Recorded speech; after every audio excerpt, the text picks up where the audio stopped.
ready for the next battle.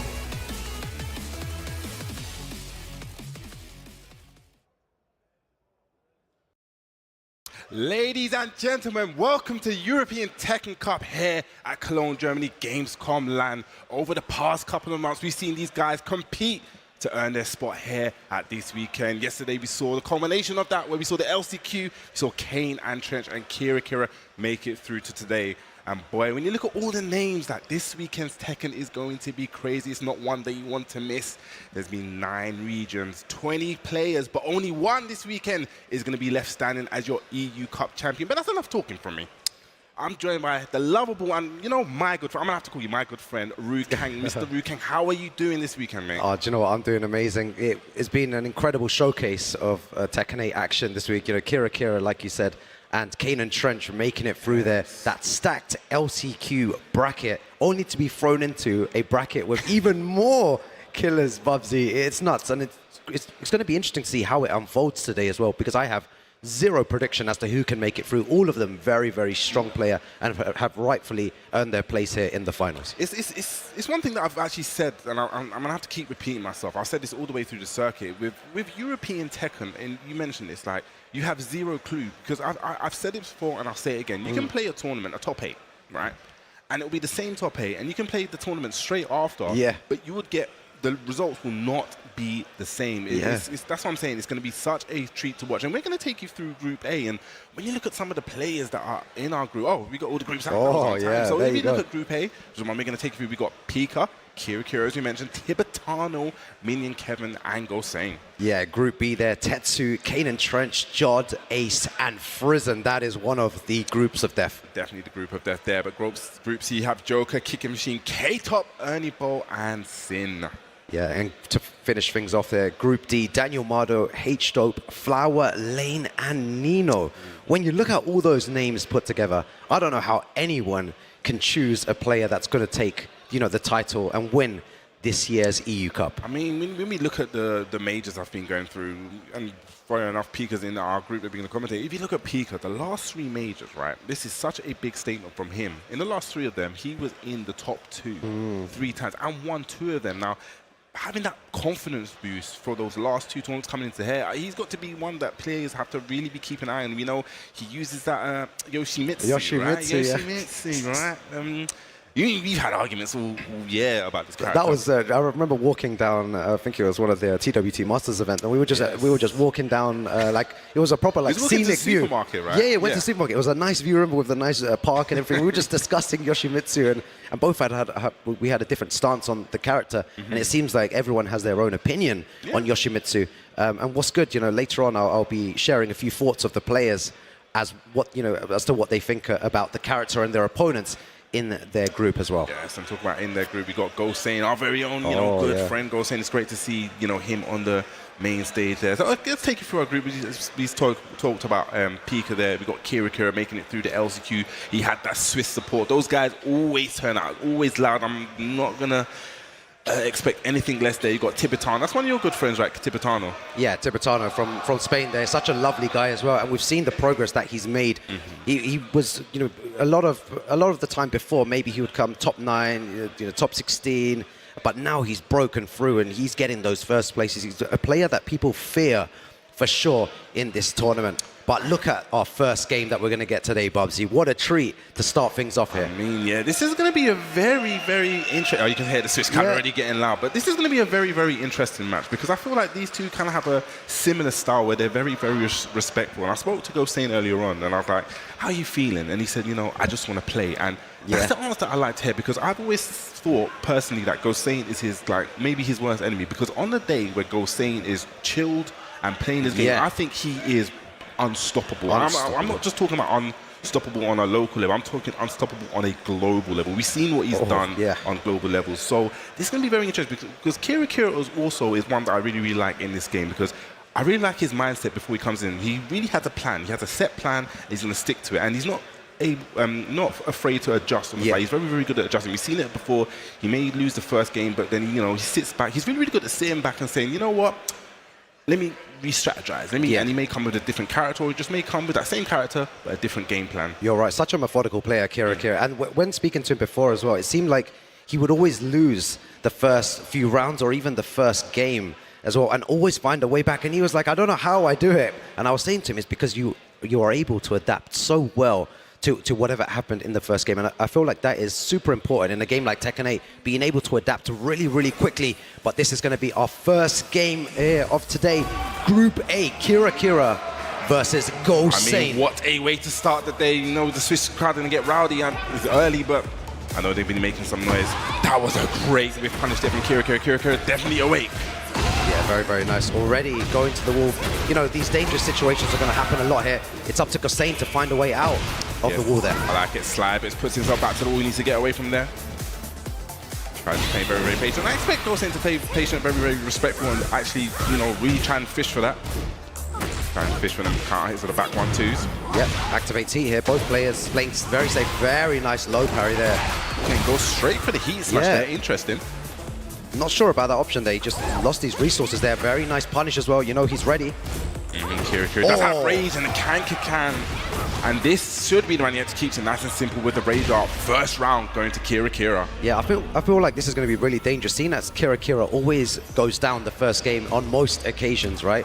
If he doesn't go down the first game and he's already got all that information and is able to adapt on the go after a win, it's going to make it very difficult for his opponents. But this is something that Kawis always says. Gosen never looks like he's won until he's won. He looks like he's losing all the time. He's like that, you know, hero in an anime where it's like, you know, it looks like he's not winning and he sometimes power pulls it out. Okay, it's going to be huge damage. Look at this jungle. Yep, gets a kick as well. Okay, opts to go for the heat burst. Yeah, very nice damage as well. Very good block, and something that we saw yesterday, Kira's low blocks are so on point. Yeah, but talking about on point, heat smash again, going to even up it 1 round apiece. Yeah, very good stuff there by Gosen. Okay, finishes the string. Yeah, and that's what Gosen's going to do a lot of. He's not going to bite. When Kira tries to set him up for a few things, Gosen just dashes forwards, blocks, then dashes back again. Yeah. Oh, that's a bit, you know, I think he's trying to get the 1+2 at tip range, so it's kind of harder to punish, but he just, you know, a little bit miss, and that's a while standing too. This is going to be a huge damage. Yeah, very, very good stuff. Back against the wall again. This is where you don't want to be. He goes for that, and that's huge damage there as well. Yeah. 1 round away from taking that first game. That's one of the things that people kind of forget about Junch. He actually has 2 heat smashes. Got the 1 low which comes out of stance. Something you have to keep an eye on. It's one of them pesky ones that you forget about. Okay, nice punish with the up forward 1-3 there. Again, both players just waiting, not doing anything at all. It seems everyone's timing there. Very good throw. Yes, you know, Gosen scouting out the parry. I believe Kira done that in the round before, but Gosen on point, getting the maximum punish off that. Oh, goes for the forward 1+2. Oh my God, very good stuff. We saw Gosen do that a lot at EGX, using that heat DSS parry. This is very, very close. Our first game of today. It's going down to the wire here. Gonna get capitalization off that flow. Goes low, attacking at those legs. Gosen once again, same patient. Great count hit camp. Confirm. Oh, activates he as well. Very good retaliation. Okay, using it as a defensive option there. Nice slide as well, though. Okay, gets a guaranteed hit as well. Okay, 1+2 that is now safe with heat, but gets heat. Look how much life he got back as well. So much. Yeah, get caught with that heat smash. What a block. No way. And we saw that so much yesterday. I believe that's going to be the round. Yes, we saw Kira do that so much yesterday. The full crouch, down forward, 1 punish. And it seems that, you know, it has so much range and catches a wall splat there. And, you know, just a great position and great awareness there for Kira to actually optimize that. Yo, that was crazy. The way that he just took him to the other side with that punish. It's so much range. Got the wall splat as well. And takes the game in that situation. One of those things like Gosen has to be very, very careful what he does and what kind of positions, because he said she does have that 10 frame wall splat and that punish as well. All right, let's see what Gosen does here. Going to Yakushima, bigger stage, nice side step from Kira. Let's see what Gosen can bring to the table. Again, very slow start from both players. No one wanted to take any huge risk. It's going to be like this. Like I said, single jabs, down forward 2s, down forward 1s. But he is now engaged with that side step 4. Okay, 4-4, 1+2, all these plus frames trying to get Gosen to back, fishing for that counter hit. That's why I find it really awkward as well. Playing against Jun, you have to be so careful. Beautiful punish on the sprint kick there. You know, you have the back 3, the can-cans, panic moves that you need to change your timing in order to get around these. And we saw there as well, Kira with a great punch in the back 1-2. But anyway, he is now engaged. It's like Kira has full control, 1-1-2. Oh, it was a nice duck by Gosen, but so unlucky. He's going to get a full combo for this as well. Nice heat combo, yes, extended. Here we go, we're going to go towards that wall. Gets a guaranteed grounded hit. Yo, the hype from the crowd though as well, supporting their boy there, giving him extra energy. No, again, Yo, he Kira punishes the second hit of that. I know very Kira brave. is very, very brave because obviously it does have a third hit, but just knowing the tendencies that Gosein has. Yeah, so this could be a situation where he understands actually what Gosein is doing. You know, he understands lore as a character, but knowing the player as well is very important here. Well, that's one of the things. Gosein does play very, very respectful. So sometimes it can come as a double-edged sword where, you know, you can become a little bit predictable. Maybe he has to throw a little bit more, you know, be a little bit more risky. Maybe, okay, finish it. This time he's going to get the full launch off of this. I don't think this is going to kill, but it's going to put Kira in a very bad situation. He spikes him down, yeah. So he went for the Okazemi there because he knew that even went for the legend kick, you would have to run back in. So I love that combo option there from Gosein. Yeah, Gosein really aware here of the situation. He's going to get a counter hit guaranteed while standing free. Great start here for Kira. They're going to be good damage as well. He's going to get some life back as well from that ender. Let's see what Gosein does. Activates heat. Good option. You know, gets access to all those extensions there. I know you like heat activation. I love it instantly. Oh, very good there. Yeah, I'm not a fan of someone, you know, losing the round without using their resources because it is super strong resource to use. But running down, you're going to see it being used here. Okay, just back one. All right, nice cancel. Okay, late for work. No throw break there from Kira. Again, the low block we were talking about before, just so on point with that. Okay, no duck on the final hit as well. Kira being a little bit risky. If Gosein ducked that would have been a full launch. I love the patience here. Defense right from Gosein. But he doesn't want to be too defensive here. He's got 6 seconds left on the clock. Something needs to happen. Gosein needs to make something happen. What a punish, Bubbly. You know, and I do respect it. I did say before they probably need to take a little bit of a risk there, but, you know, Kira knowing that in that situation, the only thing that's going to kill me there is the while standing 2. So I'm going to take this slide because the slide, you know, is just going to reset it. But Kira there. It's interesting to see how they like make these decisions so quickly because all of that thought process there took a good, you know, 5-6 seconds, and there was no time. They thought about this instantly.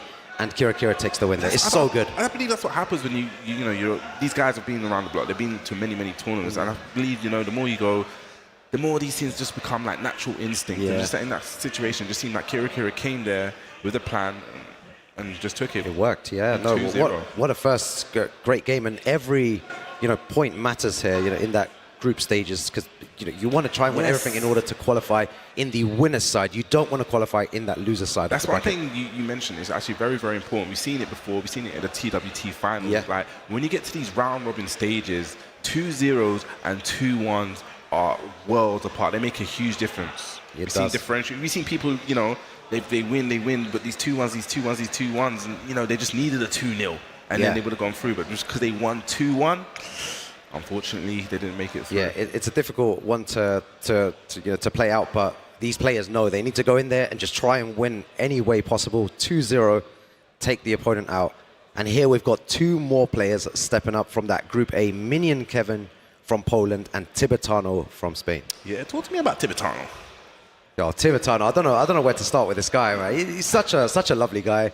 But performed, I said it earlier as well, been performing at such a high level nowadays, this year especially, in Tekken 8, and a lot of players really fear him using the Asuka.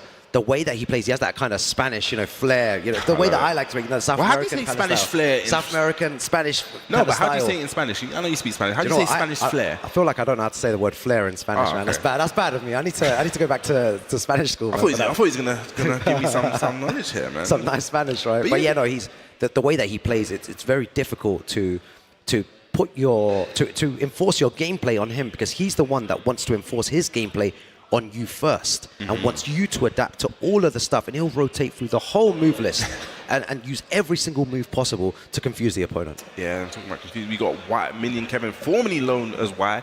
You know, he used to be an Akuma player, very, very dangerous Akuma player, but now he's moved on to the Victor, which is an interesting. I always like to see how these characters move over this, you know, see when their character's not here in the game. Yeah, exactly, yeah. What's your thoughts on Victor? Oh, you know, the change to him made it so that you have to play a completely different style, and it's very apparent. You can't do what you did before the patch. So it's interesting to see how these Victor players utilize that new kind of play style that they are forced to use now with the character. Didn't think I was going to get punished there. Nice from Tibetano, looking in full control in that first round.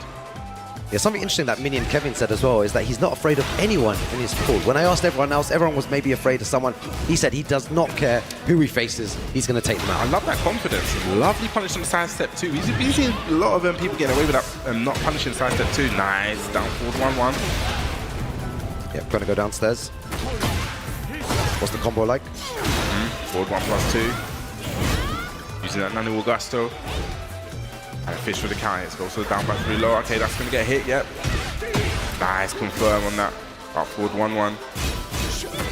Oh, gosh, was that a 10 hit? 10 hit, yeah. You're going for the first few hits of Something that. I've never seen. I don't know. I'm assuming that was a 10 hit. Do you know what? And I love it when players use these kind of moves to test the opponents. No one's going to know that shit. Oh, unless you're a Victor player, yeah. Nice. Going to get a full launch here. Where's that wall? No, we know we're going to go for it. We're going to go downstairs. Going to take some of that great life as well. Going for the unblock wall. Lovely patience there from Minion Kevin, but great Okazemi situation there from Tibetano. Yeah, this is what I mean about the pressure. Oh, it could have ended it a second earlier there. That is very, very confirmable. I'm surprised that Tibetano missed that, but it doesn't matter. But big down forward 2 here. We're going to go to the wall. Yeah, that was nice from Minion Kevin. Just a single backdash. Tibetano tried to jab there and then down forward 2s him. And look at everything he's losing for that. There we go. To mix. Goes to the low. Love the Okazemi here. This is all looking Minion Kevin. A little bit of a scrambley ending there, but Minion Kevin answers back with a 7 golden levers. Another final round. Very nice move. And this is the problem that we've seen many times against Asuka. It's so difficult when she activates heat. What do you even do here? Look at the pressure, just hasn't stopped pressing for a good 12 seconds. Yes, and lovely while standing 1, and that's going to be the round. They're guaranteed here after the one standing 1-4. Yo, Bubsy, the thing is, what do you even do there? Again, 12 seconds of just pure pressure from Tibetano, and Minion Kevin will just hold him back, trying to defend. The minute he presses a button, he gets launched. It's really difficult in those situations to find a way to maneuver around those moves. It's the strength of Asuka, that Nani Augusto, when she has the running 1+2 in the forward 1+2, it is pretty impressive, especially in heat. And we saw that, you know, the way he mixes it up with the high and the mid, it seemed like a big problem for Minion Kevin to do it, but it wasn't, you know, it was still 2-2 in rounds, or 3-2, final round, so definitely expect Minion Kevin to answer back. Yeah, very close games. Nice, gets the guaranteed damage after that as well. A+ frames, lovely side step 2 again. He is now engaged, going to get guaranteed hit. Half bar already, just gone, just like that. That's going to be, Harker's going to get a punish on that. I think that was the last one.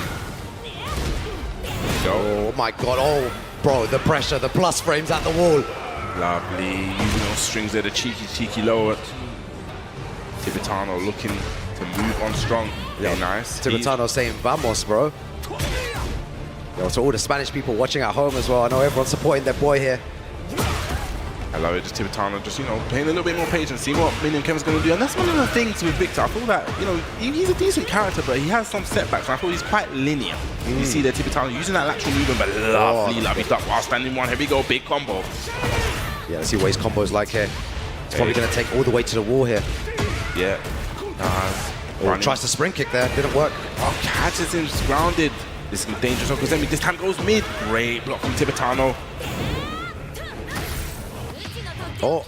And let's see what he's going to do. He's going to hold it. I love the patience there. You know, because that is kind of difficult to deal with, but down forward 2.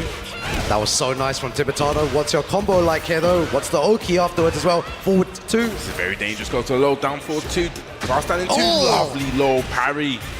Oh, I thought maybe a rage out would have been a good option there. Goes to the mix up, plus frames, goes low, and you said it before and you said it again. He probably should have looked to go for the rage art somewhere in that combo. Yeah, would have been able to eliminate some grey health. Yeah, that had a bit more time to work with as well. A little bit of a mistake there from Minion Kevin. Yo, Tibetano here looking to take this set.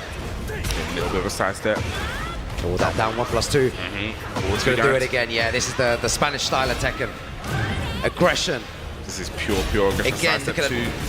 I love it. Uses that up forward hop kick. Oh, really nice combo. You're going to get the ground, yeah. Ground blast. How long has this combo lasted for, man? Oh my god, what a block on that low. That was a huge risk there for Minion Kevin. I don't think he needed to take that risk. That's a big combo drop, plus frames. Oh, can-cans. Oh, need to be careful here. And that is going to be it. Just going to go straight for the rage art, and Tibetano there taking it. I feel like Minion Kevin made a few bad decisions, and I think that's really come back to cost him. Tibetano takes it there 2-0 over Minion Kevin. A really good performance from him, but you know, we would expect that from Tibetano. The way that he's been playing recently, the practice that he's in, he's so strong, and there, a smile on his face as well. Someone that could win the whole of the EU Cup as well. I feel that in that last interaction where he used the heat and he just kind of spend it to kind of get a little bit extra damage, I would have rather him kind of keep the heat there, not really, because it wasn't going to kill. I'm not really a fan of using heat in combos like that unless it's going to kill, like, because we've seen how oppressive heat can be, you know, like go for some little bit of Oki and use like maybe the 4+2 to maybe set up a situation more pressure, right? where it could be like a, you know, like it chips you down to, it's like a 50-50 you have to guess on hit, but I feel like using it in that combo situation there, it kind of was a little bit of a waste. Yeah, no, I know what you mean there. So I feel like sometimes my mentality, which I'm going to start changing now at the back of what you said, is I like to use that heat dash combo in order to put them in a situation where one final mix-up will be the round, right? But maybe I should just do a normal combo. It's not a final mix situation, but use the heat dash in order to apply even more pressure, because if that lands, right, I've won.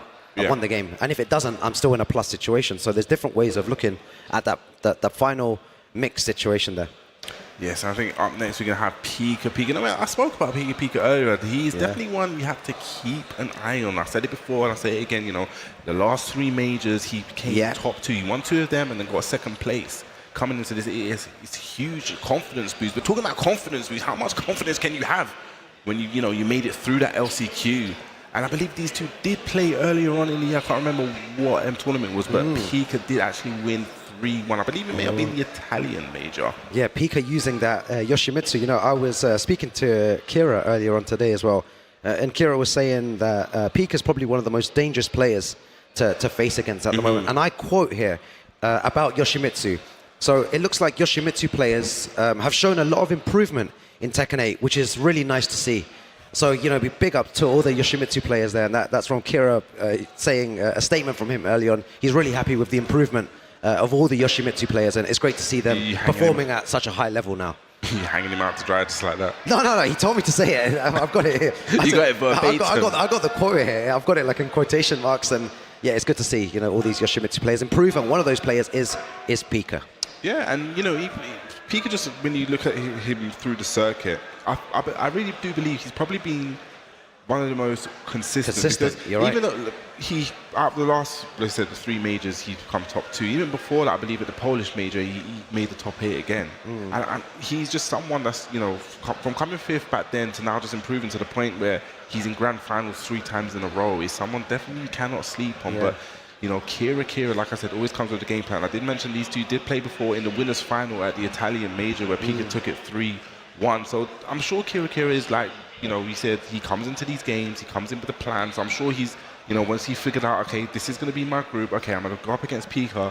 And maybe let me watch this match back. Let me see what I could do to adapt. Maybe, and I'm interested to see what character he's going to go with, because it's not only does he, you know, he adapts with different characters. He may say, okay, this character does better. Maybe he'll use the Elisa because he has a better movement. Let me see. No, he's gone with the Jun. Gone for the Jun. Okay. I feel like on one occasion he actually switched to the Elisa yesterday and it didn't work out. He went back to the Jun and it worked a lot better. So he might be sticking just to the Jun for now. But he needs to definitely have a different style of play here against Pika, who's been on hot form. You mentioned earlier, the consistency of this guy has been great this whole year. And it seems like he's gone with a little bit more of an aggressive approach. He just seems to be using his full crouch. Means he's going to get a while standing 3. That's what we like to see, a new approach to how to play. And he's going to be confident after that first win as well. If he manages to take this as well, that's going to be 2 victories to him in this bracket. Yeah, avoiding the puddle. Okay, like I said, last chance for Loon. Yes, nice patience there from Kira. Even though it was his turn technically in frames, you know, sometimes you have to be a little bit more patient against Yoshimitsu because he does have options. Okay, lovely lateral movement. Gets a guaranteed hit as well. Yeah, he's going for that lower lot as well. He's not really letting Pika do anything. Pika's trying to play this defensive style of Yoshimitsu at the moment. But it goes for the 1-1. Seems to be working, but Fubuki Ni going to get something started here. Bad breath. Helicopter to the wall. Shy of it though. Let the party begin now. Yeah, it's also activate heat. Yeah, going to keep the 4-2 safe. Yeah, going to keep it safe again, but that does take damage. But that's a lovely heat smash. They're just playing that latch. I love the patience there, knowing that Pika did have access to the heat smash. Oh, that was really nice there. Gets the wall. What mix-up is he going for? So unlucky. Gets the big launcher there with the right combo here, but the wall might mess him up. Yes, but I love this adjustment from Kira. Kira, what optimization on the combo. As you said there, the wall might mess him up, but, you know, he really did readjust that combo, knew the side, got the splat, got the guaranteed floor here. That was very, very great from Pika and from Kira. Yeah, that was sick. And there's not been many flash attempts from Pika. He did one, then it didn't work. He just went for a hop kick instead afterwards, and maybe this is the way that he has to start playing. Kira is really taking the game to Pika, so Pika needs to speed things up right now. So you're going to get a re-wall splat as well. Look at this is going to be a big combo. Yeah, he knew that there was too many hits on the wall. Nice dog. Very, very risky from Pika, trying to knowledge check Kira there. Gonna get some life back, yep. Gonna heat burst, extend the combo. Where's that wall? No, just go to the ground spike.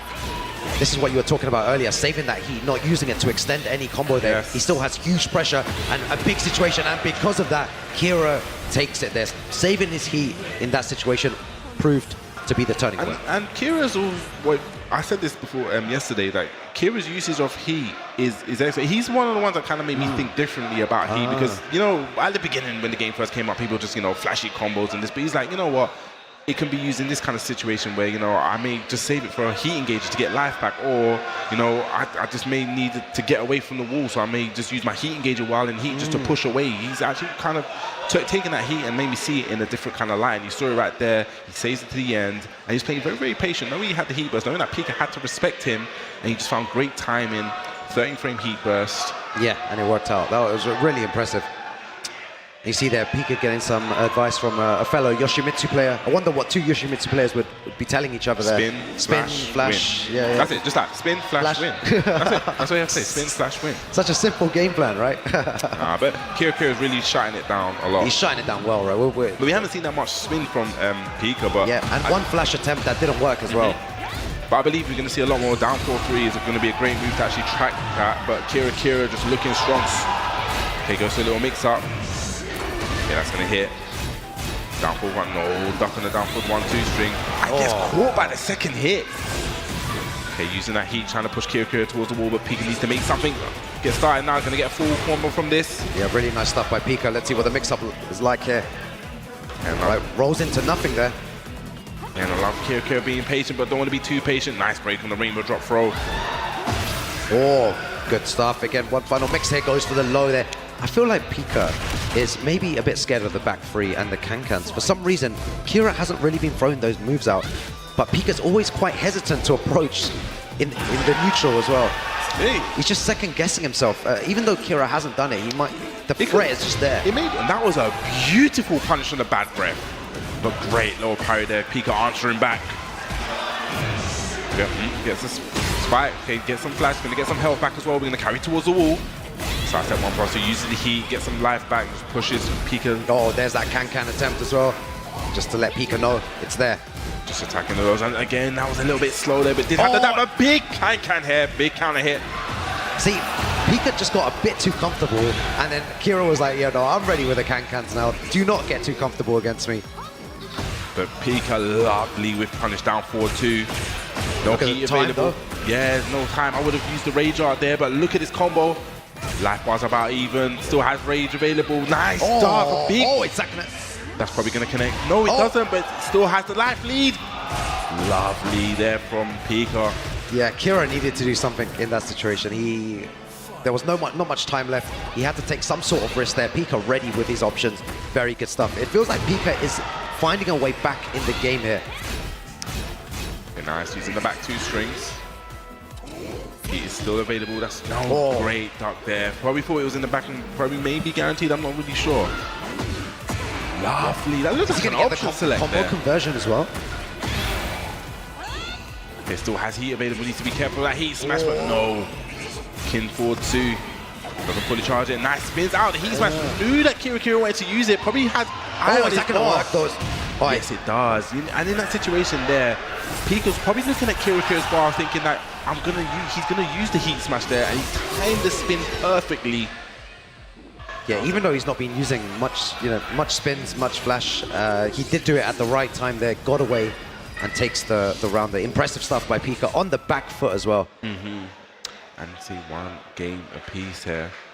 Then something that, he must have been told something from. Who was the fellow? Was it Sin that came up to help him? Who Sin was it? came up It to was help him, yeah. Okay. Sin came up to help Pika, and he gave him some good advice there. Whatever he told him, it seemed to work. Okay, we're going straight back in here. Ortiz farm. Let's see what's going to happen now. Just chopping out. Look at the chip damage that does. Gonna get a punish on that? Yes.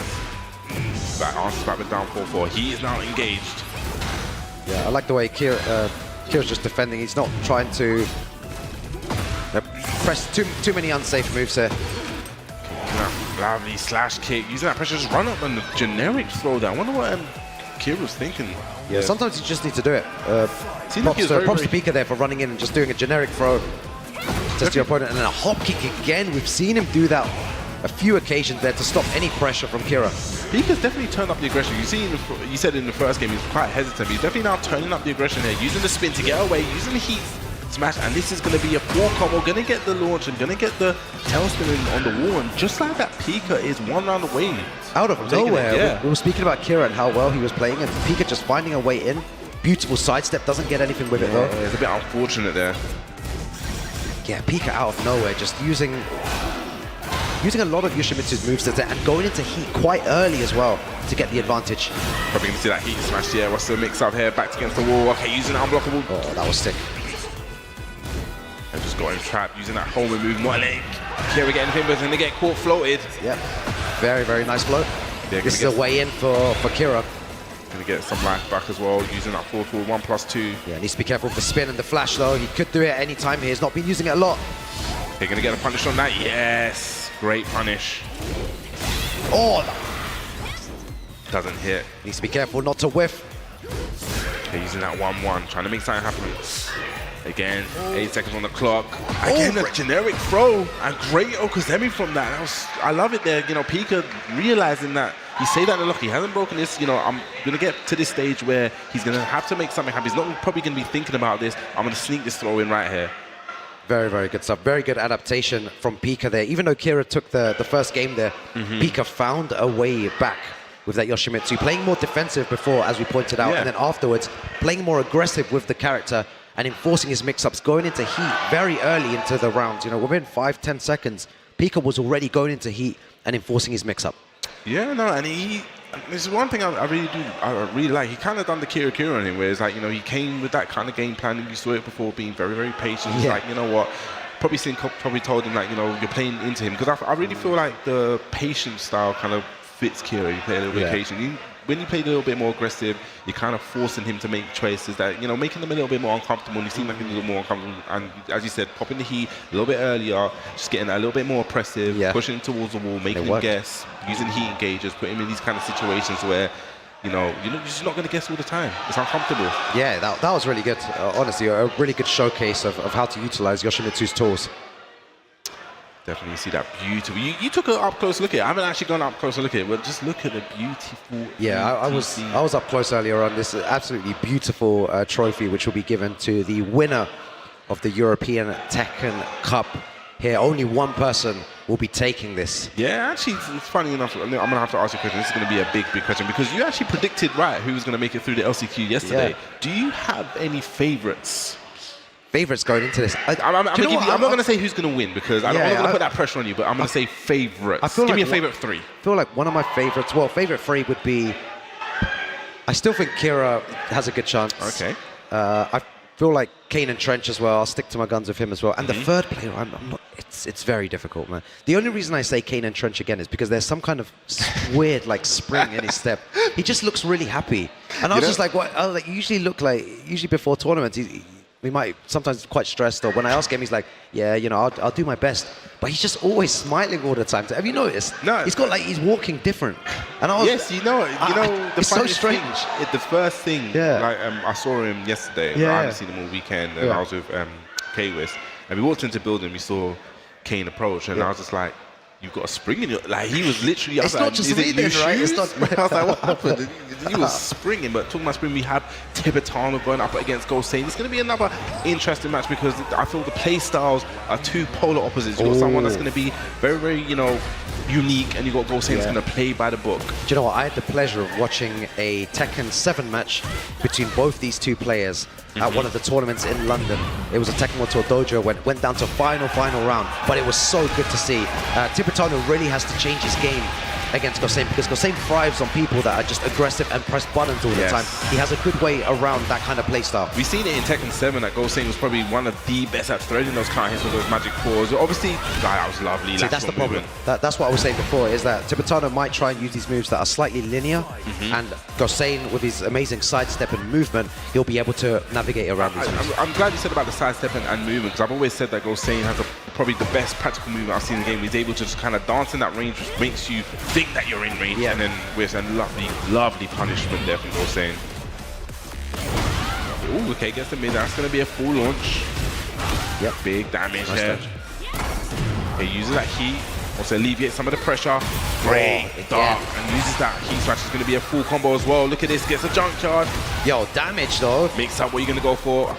Oh! What? That was a great call out there from Tibetano. A brave call out. Knew that he probably had enough life to take that hit. And I think this may How much be damage, it. though? I think this is it. Oh, no, one my pixel God, remaining. 1 pixel. Running 3, just goes up in there, not letting Gosen get any chance. Yo, that was a sliver of life there. You see that? Just a tiny bit left there. Tibetano manages to find a way back here. He tried to sidestep after the second hit there. You saw he's very aware of Law's strategies here, and he's also most likely gone to the lab the night before as well and studied a few of the matches. Step 2, now this could be the round. Probably going to be last chance on what you're going to do. Nice block there, but finishes the string. Gosen just taking the bait a little bit too early. Need to be a little bit more patient. Okay, nice counter hit, 1-1-1. Great way to start. He is now engaged. Again, the movement we were talking about before, very nice. Just one sidestep has put him in a really good situation. Not much life left. Okay, legend kick, huge plus frames, gets the wall crushed as well. Oh, no duck, yeah. Sidestep 2, using heat a little bit early. Oh, that's a great punish on a hop kick. Yo, I like this from Gosen. He's throwing a few moves out, throwing some hop kicks out as well. It was a bit dangerous in the position because of 2-3 launch, but here we go. What's your combo like? Nice. No, a little bit too slow. Probably actually a reaction to the throw. Gonna get punished in. Got so unlucky on the down forward 2 there. 1-1-2. Yeah, down 1+2. Big damage. Goes for the low. 1 pixel remaining here. And goes to the cheeky low at the end there. Tibetano taking the first game.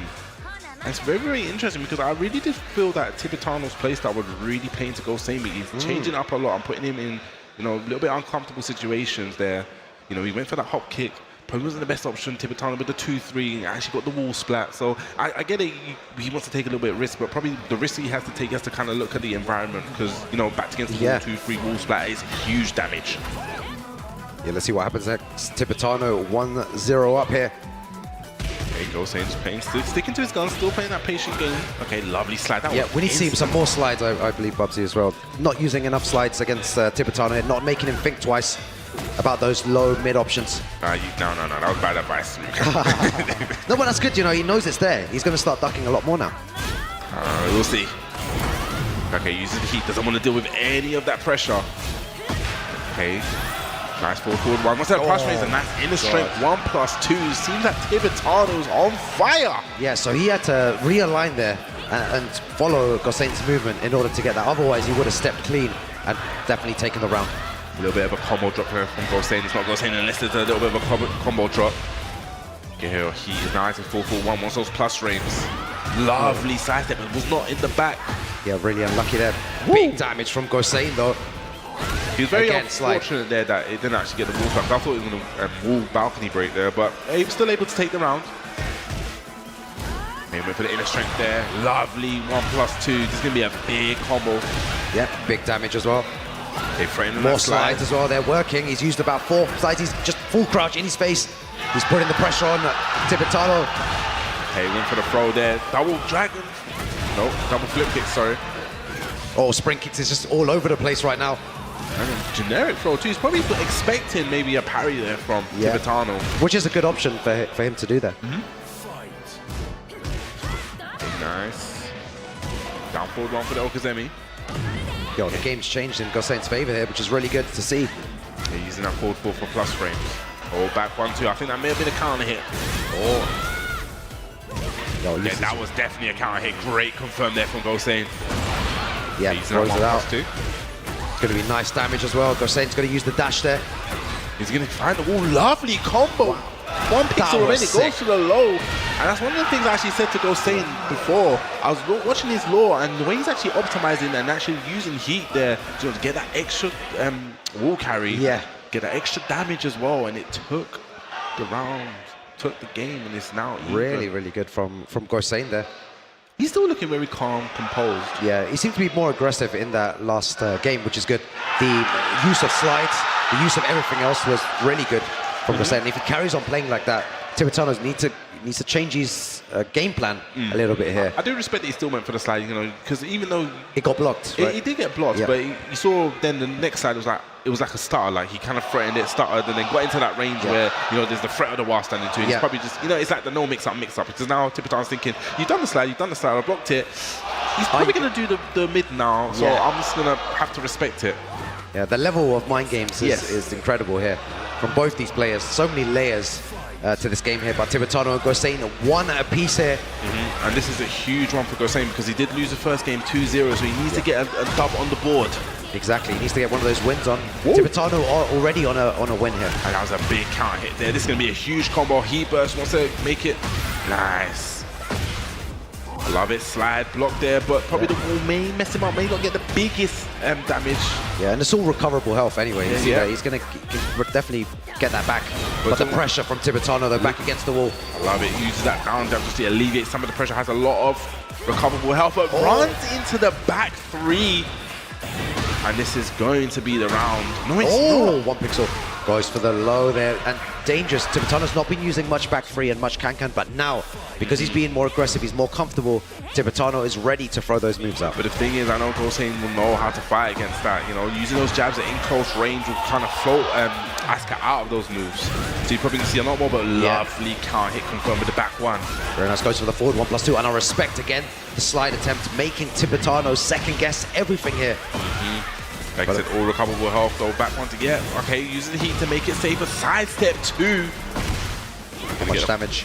Where's that wall? Side wall splat. What's your combo like? Oh, that was really nice. optimization. He's down back three. Oh, did he press a button? I think he did. Just knowing that Gosain probably wanted to make something happen, you know. It's going to put him in a really bad situation here. Very, very bad situation indeed. What's the mix-up, Bubsy, here? Oh my god, again, that sliver of It's health. going to be another 1 in 3. Okay, he was a bit patient. We saw that situation before. I thought maybe a deja vu. We just went in with the 1 in 3, but you know, he held the brakes there. And Tibetano looking to take this 2-1, but we got up 4-3 here. Gosain down but not out, but just like that power crush. Oh, nice little duck there. Gets a small little punish. Doesn't get a launcher there, but Tibetano gets a huge launcher here. Going to be nice wall damage as well if he doesn't mess it up.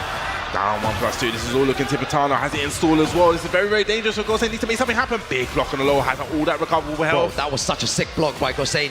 Needs to make something happen though. Down, forward, one, just catching Gosain. I love it. Just keeping those mids there, catching Gosain. Knew that, you know, he didn't really need to press that much there. Just, you know, kept it really, really safe there. And Tibetano taking that 2-1. Great adaptation there. And it's all on Gosain now. Wow, you know, good stuff by Tibetano. And again, I had the pleasure of watching that match in Tekken 7, which was incredible. And that was another great game to witness there between both these two players. And it just shows, you know, with practice and stuff, Tibetano has now elevated his game and is a contender to win this tournament. And again, all the people watching at home, all the Spanish players as well, I'm sure there's many of them at home. You don't want to hear my bad Spanish, so I'm not going to speak Spanish anymore. Why I'm not, my Spanish is horrible. It's not. It's bad, man. It's Why- bad. how- why I is don't it practice bad? enough Spanish. Para toda la gente que está mirando en sus casas, I hope you're all enjoying the show. Hopefully that made sense, guys. I'm trying. Don't look at me, bro. I'm trying. I Te speak quiero, bad. España. Te quiero. I was going to do a little heart for them as well, but... Yeah, don't do it then. Do it. Why Oh, you you're looking at putting me on the spot, bro. My Spanish is bad, man. My Spanish is horrible, man. I'm sorry. But yeah, I tried at least. But yeah, you know, congratulations to Tibetano. He gets 2 wins on the board there, and you're going to see the leaderboard right now. Tibetano in first place there with 2 wins. 2 wins, yeah, and that was a big win for him. And you know, we got Kira there, 1 set, 1 loss as well, 1 win-loss. And we got Pika, only played 1 set, so he's got the differential of 1, so I'm sure we're going to see him up next, probably against Minion Kevin. Yep. Oh, yep. No mad stuff. And this is going to be huge. You know, he came off that big win. And let's see, big win off Kira. And let's see, you know, if he can get this next win. It's probably going to put him in a great contention to make it out in the winner's Yeah. side, because 3 do make it out from each pool. Yeah. We're going into the top 12 tomorrow. Yeah, so top you 12 wanna tomorrow. I kinda believe it's 1 in winners and 2 in losers. That's what I believe, yes. Yes. So you want to kind of stay in winners as long as possible, Yeah, because yeah. the amount of competition that we have this weekend is going to be crazy. So we're going to have the victor most likely going up against most likely Yoshimitsu. Yeah, and Pika, speaking to him earlier on today as well, he says he's very relaxed. He feels very confident as well in his gameplay, and it shows in the consistency of how he's been playing. I mean, he should definitely be confident. Like I said, you know, 3 majors, top 2 every time. The last 3 majors, top 2, so you have to be confident. Yeah, and what's funny as well, Minion Kevin said that he's not scared of anyone, but he is worried about playing against Yoshimitsu. He believes that the character is too strong, and whenever he makes any mistakes like that, it's going to lead to humongous damage and a mix-up situation as well, which is going to lead to even more. Look at this, he's taken all the way to the wall here as well. The wall carry though. It's a mental carry, yes, but using that power crush and ducking, lovely. You're going to use the heat smash. What's the mix-up? Goes mid this time. Lovely, down 2, running 2 pressure. No, just backs up because he knew that, you know, Yoshimitsu has these options. You sometimes can't take the plus frames. Big counter hit low. Yeah, nice counter hit as well. Drops the combo. This is going to be guaranteed. Quarter circle 1. One of the things that Victor does have in this match, and I feel is really good, is I think it's his up forward 2, his homing move. So I think that one, he kind of like steps forward and has so much range that. You think he should utilize up forward 2 a bit more, right? If Pika starts to spin a lot, because up forward 2 it is slow, so it's susceptible to being counter hit. But if he sees that, you know, Pika's going to try to play the spin game, right there, we just saw it there with up forward 2. But if he's going to try and play that kind of spin game, I've got this move, lovely. Gets the knee as well. He is now engaged. Nice confirm with up forward 1-1, running 2. This may actually be the round. He's got heat there to extend the combo. Doesn't even need the heat. Lovely. Yo, both these characters with incredible wall carry. This is one of the biggest stages in Tekken 8 as well, but both of these characters able to just send them all the way to the other side. Look at this combo. There he goes for the running 2. Pressure and spins out of there, but lovely in the back. All in the back. You know what? In the back. Oh my God. God. +2. Yo, good stuff by Minion Kevin there. It's a beautiful sidestep to get him in the back. And this is a double-edged sword, no pun intended, when you're playing against Yoshimitsu. I feel like now that a lot of people, a lot of Europeans especially, are looking out for this character. They have strategies of dealing against this character. I think one of the strategies is just use 10-hit combos, but no, that is definitely going to get launch punished. Yeah, you're right. Because all the eyes are on Yoshimitsu, it allows them to formulate some kind of game plan beforehand. And it looks Minion like, Kevin, really impressive. It looks like the game plan is working. He's playing a little bit patient. No, I like that. He doesn't want to take too much risk. He knows what Yoshimitsu can do here. Has heat as well, but you know, he's probably saving it for a little. Okay, well, you popped it. You didn't have to listen to me, mate. Lovely block there. Knew that he was in no. I believe he was in no sword stance there, so the full crouch, I think his down for 3 will launch there, but no. Showing that he has knowledge of the matchup right there, knowing that in this kind of situation. Look at that, he's having fun as well. He's laughing. He's enjoying himself. He's maybe smiling a bit too early. What do we think, Bubsy? Like, you know, no, I believe that's the Swiss flag folded up to be Polish, you know. But, but I love it. I love it. I'm just, you know, observant. Yeah, Pika looks, you know, where's all that confidence, Pika? Pika was speaking about the confidence earlier. He seems a bit worried now. A little bit of doubt saw creeping this in into the his first gameplay. match where he went down. Sin came up, gave him a few words of advice, change your game plan, and you've seen him. So they really don't count Pika out just yet. I feel like we might have a Yoshimitsu in nearly every group. We have Sin, we have Kane and Trench, we have Pika. So there's at least 3 Yoshimitsus. It's a treat. Yeah. I know, I'm not even trolling. I really do enjoy watching Yoshimitsu. I really like that it's his time. Wait, are you trolling? No, because we've had characters that Yoshimitsu hasn't really been represented. No, he's fun to watch. And he's been a fun character. He's really fun. And I like that these characters now getting a chance to shine. I'm fed up and seeing like Steve Foxes and Devil Jins. You know, I'm looking at you. It's time to let, you know, these other characters represent. It's the Yoshimitsu era, right? Nice while standing one down. Oh, Pika. Now sidewall splat. Okay, lovely 4-4-2. I like it. He adjusted his combo right there, but that was a huge risk and a great block there from Pika. Okay, was that Kazemi avoiding the puddle?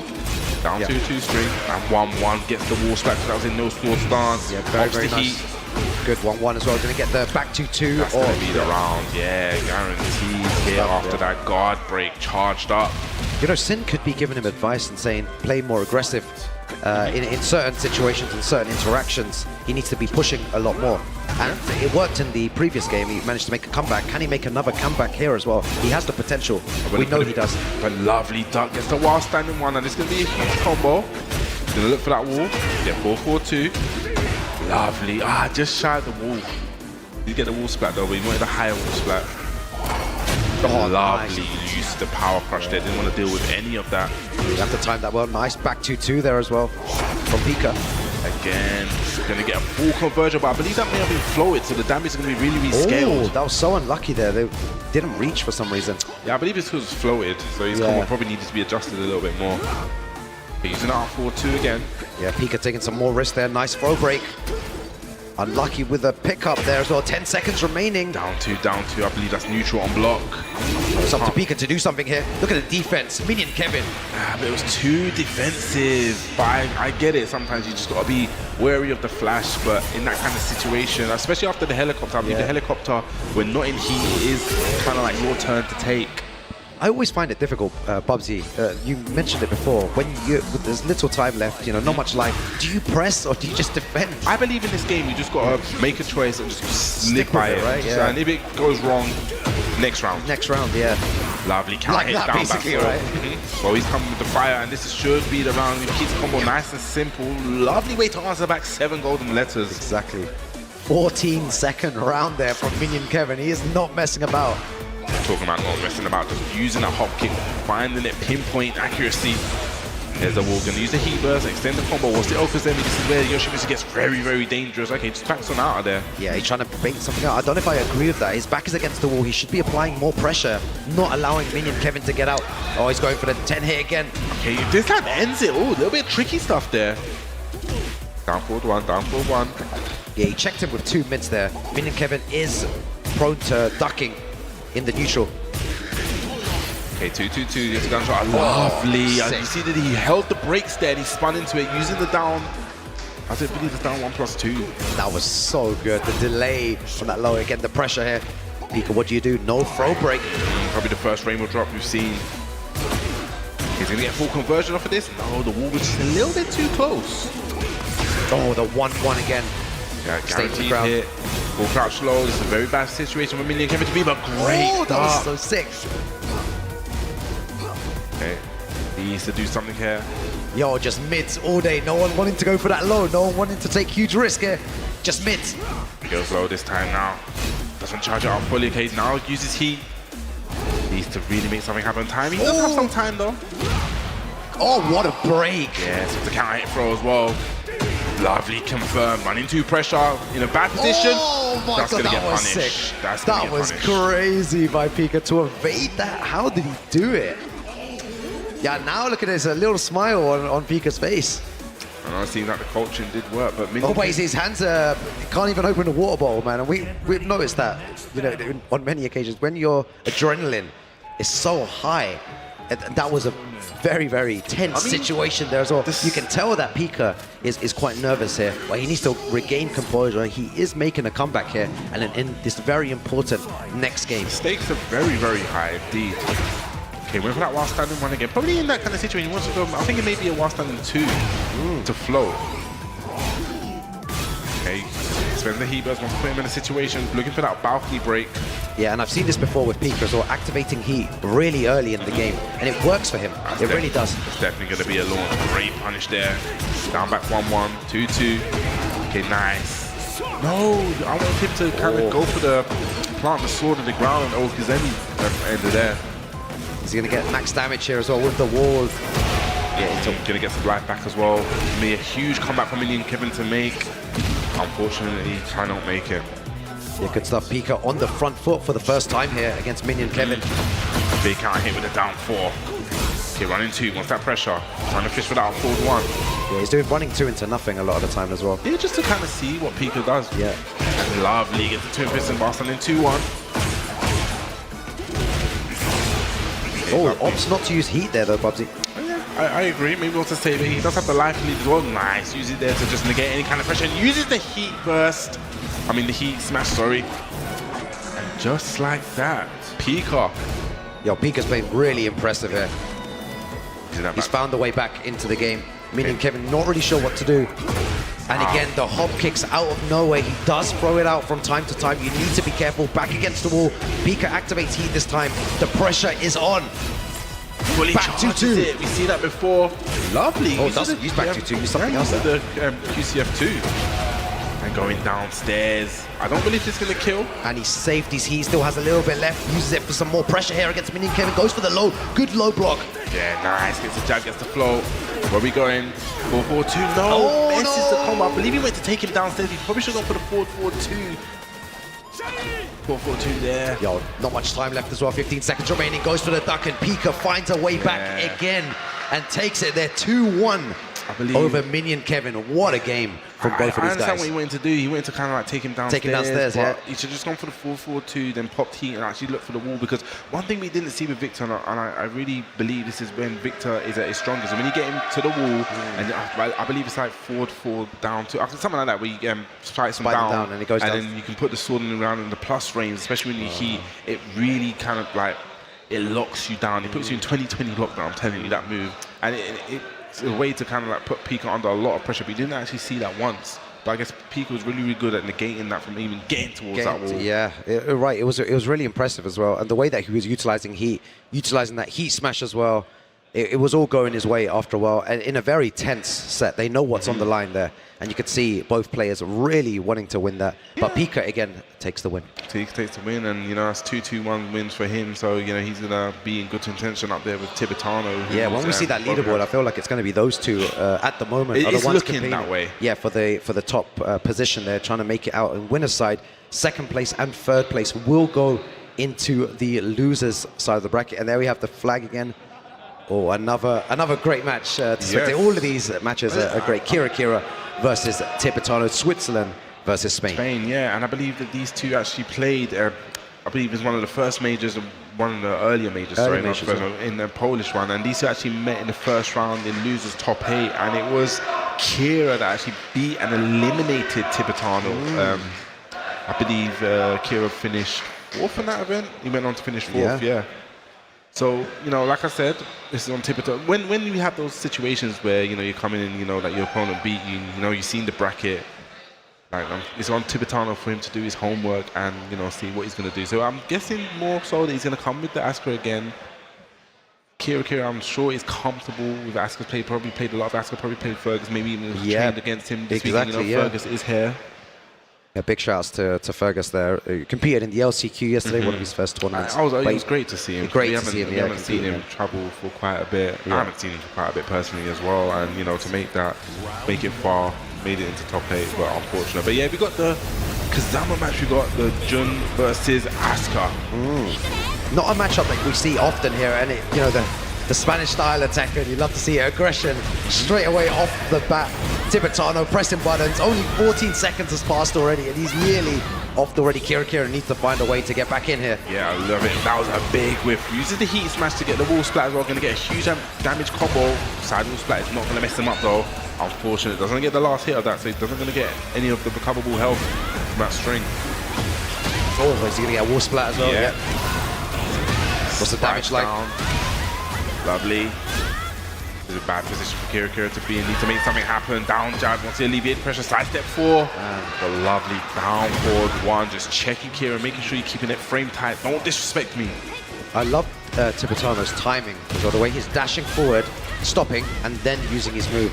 He's got very interesting timing, and it's working already in that first game. He's going to need to change it up a lot more against Kira though once he starts picking up his timing.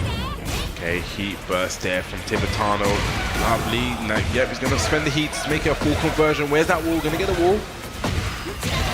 Now, also go for some damage that's going to get punished. Spring kick. Yeah, really good stuff.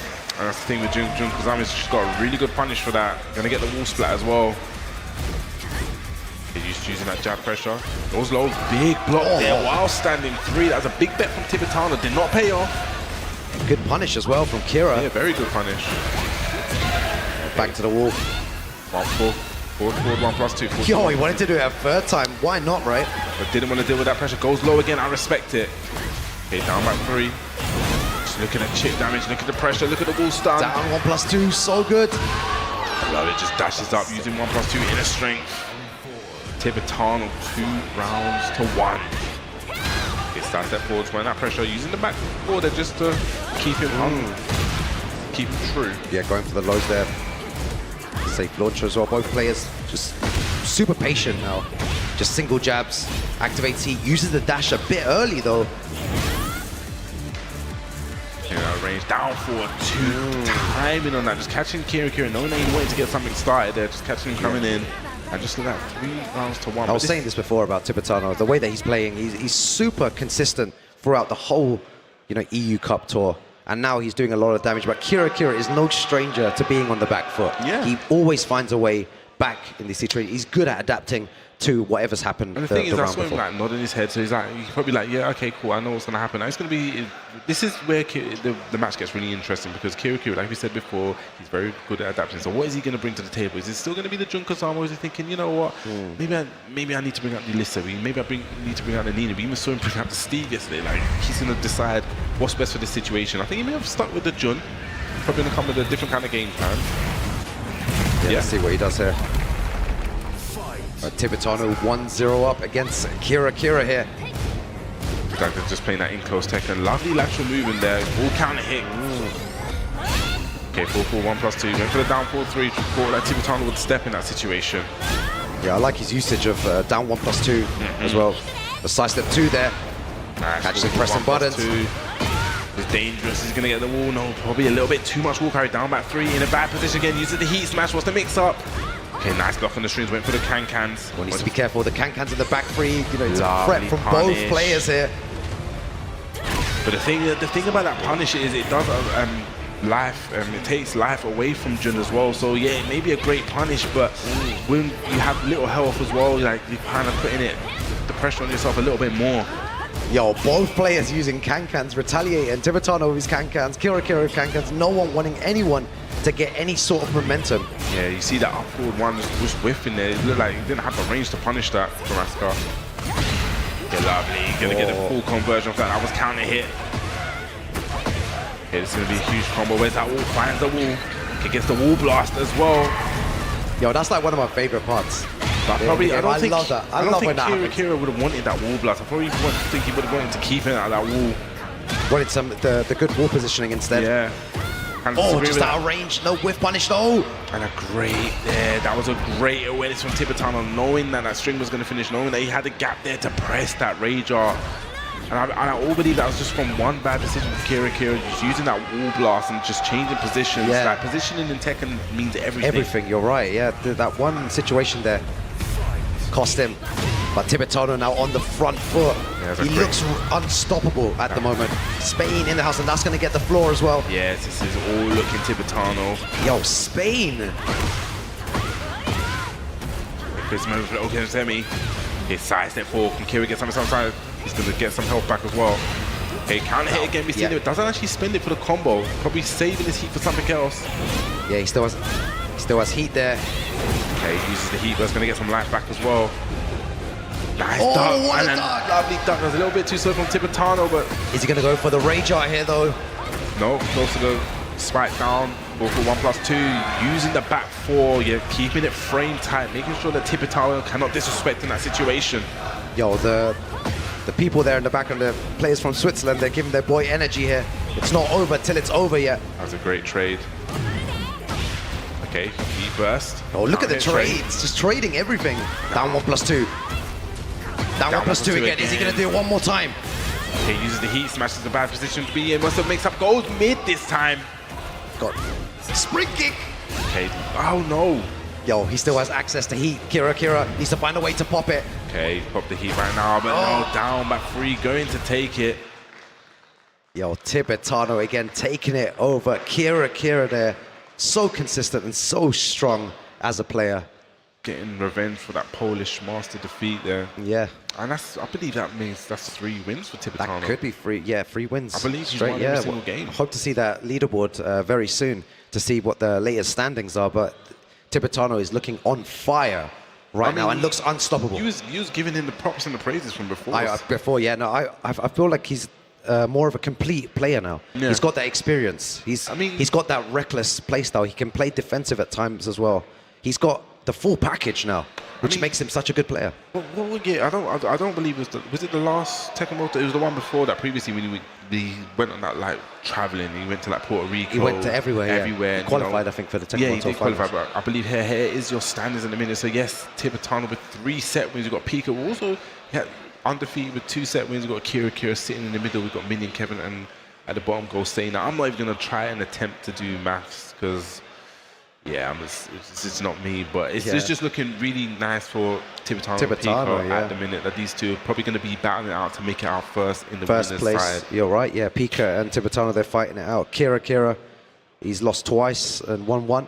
But it is 3 guys that are going to be making it out from the group, so I believe that still Minion Kevin and Gosain have something to play for. Talking about Minion Kevin and Gosain, that's the next match we're going to have. Now, this is going to be a very interesting one. Important as well. Important and interesting because when the game first dropped, Gosain wasn't actually on the law. He actually took Victor. He's like, this character looks cool. Yep. I'm going to play Victor. He was probably the one that kind of forefronted Victor in Europe, and he has a very, very strong Victor. And I know he knows the matchup probably very, very well at the back of his hand, and that's who he's going to go up against. But it's not always just about knowing the character when you play Tekken, because styles make matches 100%. So let's see if he can deal with the style.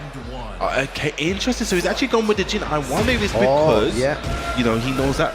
Probably maybe this guy knows his character like the back of my hand. You're right. That's what you were saying just a second ago. He knows about the Victor, but in situations like these, I've seen sometimes where players will lose with their secondary maybe and then switch back to their main and do a lot better. But this could work out for Minion Kevin here. I wonder what Gosain's Jin practice is like. It definitely could, because I know that Gosain said he made notes in the players, so I wonder if this was in his notes. Maybe he knew this, maybe he didn't. But let's see. Big hot kick there. I don't believe this is going to be the round. It's going to put Gosain in a very bad position. And that's what we were talking about before, using the heat dash there. Using that 1 down 3. I always forget that Jin has that. I always forget that Jin has that round. And I'm super annoying move. Yeah. Wow. We talk about the importance of this match as well. Both these players on 2 losses, 0 wins at the moment. So by winning this next game, it puts them in a good position to try and get that 2nd or 3rd place in that loser side for tomorrow's top 12. Yeah, that was a great counter hit there from Gosain, but the answer's right back with the electric hook fist. He needs to meet time 4-4-3. Okay. It's a stomp. What's the mix up?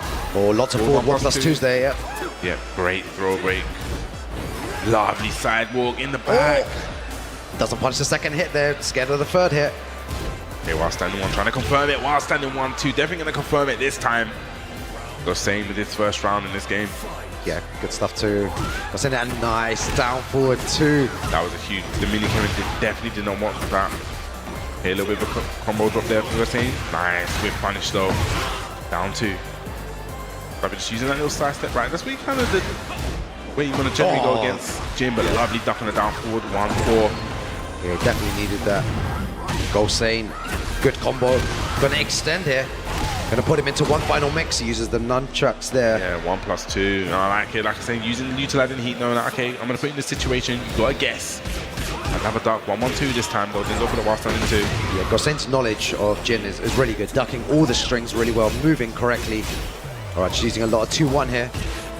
Could have let it rip though. He got hit with the 2nd hit there. Down back to 3 down. Yo, look at the pressure though from Gosain. Just all the buttons here. Yeah, using that hop kick, trying to catch him. 4-4-2, spends it. Yeah, just wanted the plus frames there. Down forward 2, just timing with everything in that situation. Has heat as well, gonna pop it. Now this should be the round with the right combo. Yeah, 4-4-3, nunchucks there. Gosain taking it. Now this is all on Minion Kevin. Now what are you going to do? Because does he switch character? Yeah, he has a very, very big decision to make, because we wasn't expecting the Jin. No. And sometimes we've always said that you kind of have to. Well, me and Spud discussed this, that even though you may be uncomfortable in the match, maybe it may not be the match that you want, but I really feel like when you play with a character that you just, you just know like the back of your hand, where things just are instinct. Like you're not even thinking about it. He's probably playing with this Jin, he's thinking about the punch. He's thinking, oh, if I see this, whereas I need to do this. With your main character, it's just there. It's just there. So is he going to go with the Victor? Yes, he is. And it's a big decision. We spoke about this situation as well before, where they sometimes lose with their secondary, go back to their main, and if he does find a way to win with Victor, he's going to be questioning himself, why didn't he use Victor from the start? Okay, great use of the power crush. They're going to get heat engaged, run into pressure. Okay. Nice. Pops heat. Lovely low parry there. Where's the wall? This Shiloh doesn't get the high enough full slap. 4-4-3 wants the pressure again. 4-4-3 again. Yeah, just does it there. Probably think wanting to use the power crush properties of that. Doesn't matter, just hits raw. Up 4-2, down 2. He is now engaged, down back 4. Really chipping away. I gotta say, great throw break. Lovely duck on the 4-3.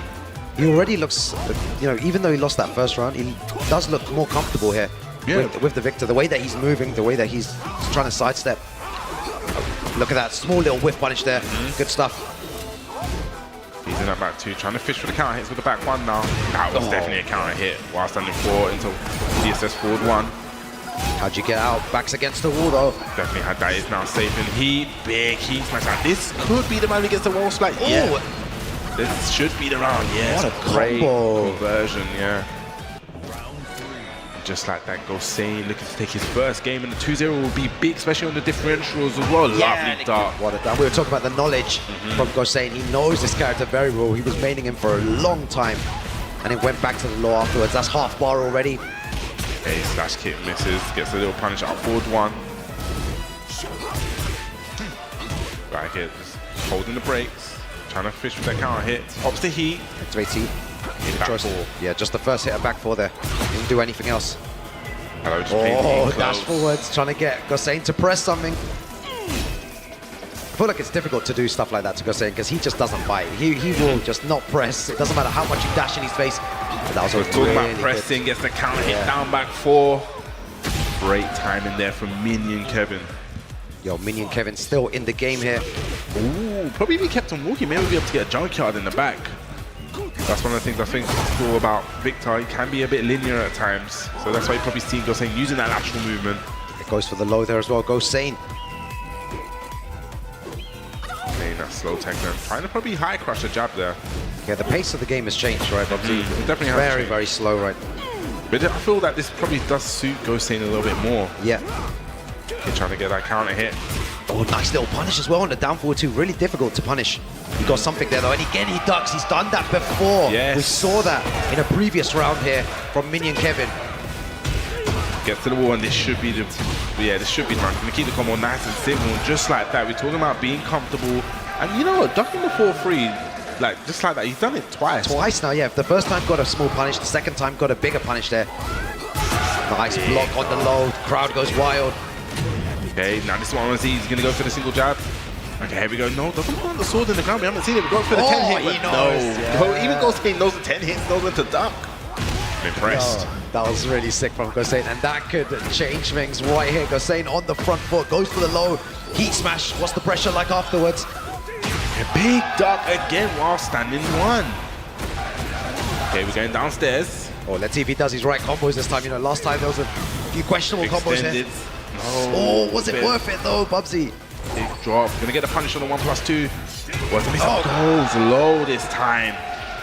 Yo, it was 5 rounds, I believe. Maybe not 5 rounds straight, but Gosane definitely had 2 rounds in this final game. He was in prime position to take it.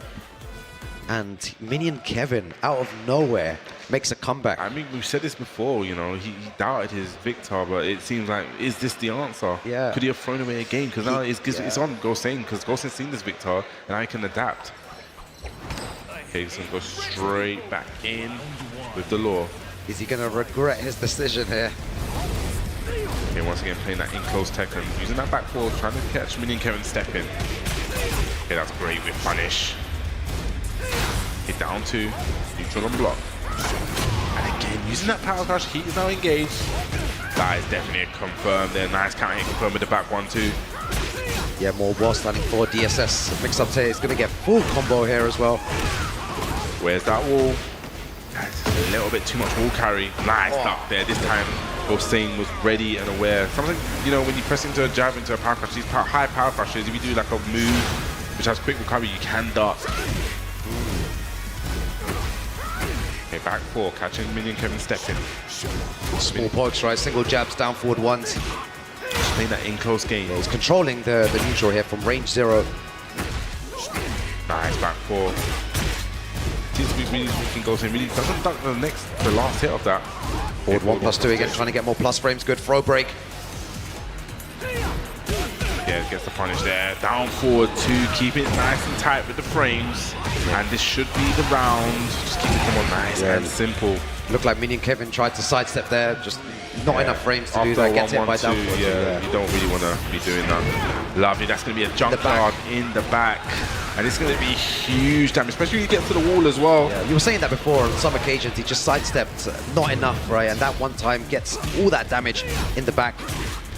Minion Kevin on the back four, but finds a way back and drops the combo. That was so clutch, man.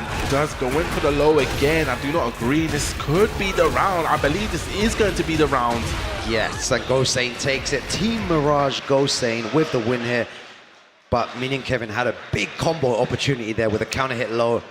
And just messes up, runs up, and does it again. What did he get? He got down one. Maybe he was going for, is it down back 1+2, and he just got down one. Maybe I think that's what happened there. Yeah. Bit unfortunate. No, yeah, big shouts though.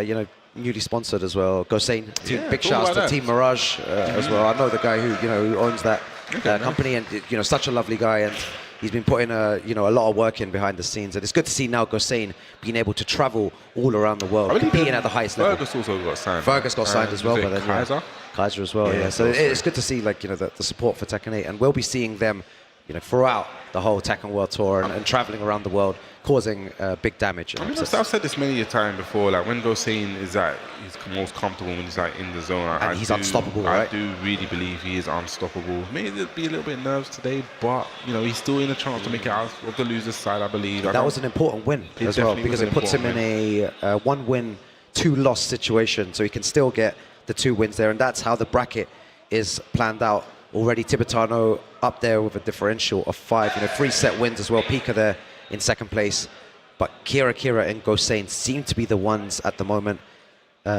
jostling for that 3rd place. Yeah, but I believe if it comes down to equal points, Kira did get the victory over Gosane, so he's probably gonna be looking for a little hand from someone else to probably really bring down his differentials. Or maybe give him the lot, so he's 1-3 and Gosane if he's 2-2. But like I said, I am not going to do the maths. I'm not doing it. I'm definitely not doing it. And one of these guys will be walking away. Tomorrow when we get our top 12 finalists, you see that beautiful trophy in the center there. Yes, and now this is probably going to be the big match to kind of solidify who's going to make it out of the winners. You've got Tibetano, you've got Pika. Now this match, right? We did see it in the finals. We saw. I believe it was the French, I can't remember the name of the tournament. They had was it Dark Resurrection 2 or something like that? But these two actually met in grand finals, and it was Pika that took it with the bracket reset as well. And it was Tibetano kind of dove between characters. I believe he may have started with the Claudio, because the people say that Claudio kind of deals well with Yoshimitsu, the back one kind of stops him from spinning, but I think it just didn't work, and he kind of went back to the Asuka and done well. But eventually Pika took it. Now these two have played, and it's going to be very interesting. What I'm interested to see is what character Tibetano goes that's the first thing at the beginning. To see which character Tibetano uses. Pika, when speaking to him earlier as well, he did say one of the characters he's most afraid of is Asuka, and he doesn't really like the way that Asuka has so many good panic tools, the back three, the can-cans as well, so he was not looking forward to this matchup as well, but vice versa as well. Tibetano was speaking about Yoshimitsu. He's beaten him in the last... He has, but he feels very uncomfortable playing against Asuka. He doesn't like... It's the one that he was most worried about, and he's done the most practice. So, again, going with the Asuka here, Tibetano, rightfully so, I think, because Pika is definitely terrified of fighting this character. Let's see if Tibetano can break the curse. Good, using that forward 1+2, forward 1+2, sorry. Is that gonna get a punish? No, a little bit slow there. Hit dash up, nice break from the throw. Down back 3. Did he step that? Yes, he did, and so ready with a 2 throw, forward 2. Now this should be the round if he keeps the combo nice, gets the walls back. Yes, keeps it nice and simple. Big damage, good stuff. Tibetano, the first round there against Pika. So Pika really needs to get started. We know that when he starts to play defensive, it doesn't really work for him. When he starts activating heat early on in the game, he gets a lot of pressure and a lot of mileage put in the opponent in that situation. Big down back 3, just really, he needs to keep Pika in that situation. Again, no punish on the hop kick. Are we overthinking things a little bit too much? No, that's going to be... doesn't capitalize on that. Yeah, that's very dangerous to spin and to spring kick against Yoshimitsu. Look at the way that Pika just stepped away, you know, just uses the spin there to alleviate any pressure. Yeah, he's gonna make some going he's done that before. downstairs. Ugh, this is dirty. Now, I wonder if the wall scale is gonna kind of save Tibetano here. Yo, the wall? No way. This is that was a scaling. Does not even matter. I thought Tibetano may survive that one. I thought he still had like a sliver of health left, but Pika with the nice combo there. Right.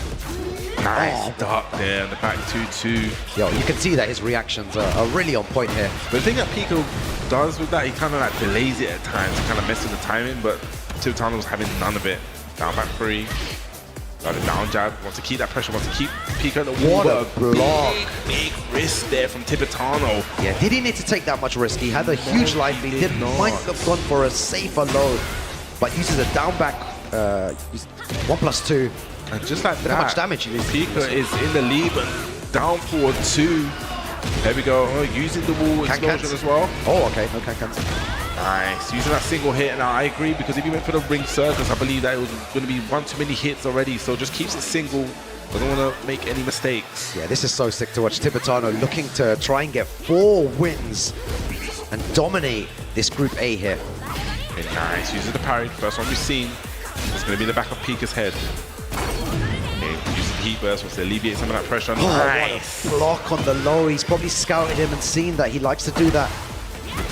Gets the side wall splat, not going to get the low hit damage. Oh, spins away. Just more pressure at the wall here. Breaks through, and Tibetano takes that first game against Pika. Very, very interesting. Because like I said before, it seemed like during the tours, in the major events, that Pika was like the thorn, was like the spanner in Tibetano's. Yeah. Like, well, he beat him, I believe, the Enders Evolution, and he beat him at the French major, the last French major in the grand final reset. Yeah. But it just seems like, you know, Tibetano's come here to play today. You can see the way that he's playing today is different to, you know, a couple of years ago. He's really come to play today, really confident in his reads. It just seems like he's come with a real game plan. But we've seen this before. But on the contrary, we've seen this before with Pika, where he's gone down the first game. It's happened twice. Where he's gone down the first game, since come up, spit a couple of words to him, just kind of like, you know, pound him up. He's come back and he's won. So definitely cannot count Pika out here. But if you're going on the back of that, it looks like Tibetano may be comfortable. He may have just gone back and done the homework, watched the footage. Tibetano knows what's at stake here, a position in the winner's side of tomorrow's top 12 bracket. If he wins this, there'll be no doubt, there'll be no maps needed. It's going to be 4 straight wins. I like it. Look at the pressure, look at the plus streams again, but again, takes the risk with a down 1+2, does not pay off. And Pika's going to get a lot of health back. Look at all that recoverable health. Yeah, it's good reactions by Pika. He's taking a bit too much risk with those down back 1+2s. And just like that, look, I told you, the amount of recoverable health Pika has already basically got it all back. He's basically recovered everything back there. Yoshimitsu. And that was off of just one bad decision. Gonna get the punish from side step 2 as well. Okay, mix up, what are you gonna do? Goes mid this time. Did he press the button? Spins out of that.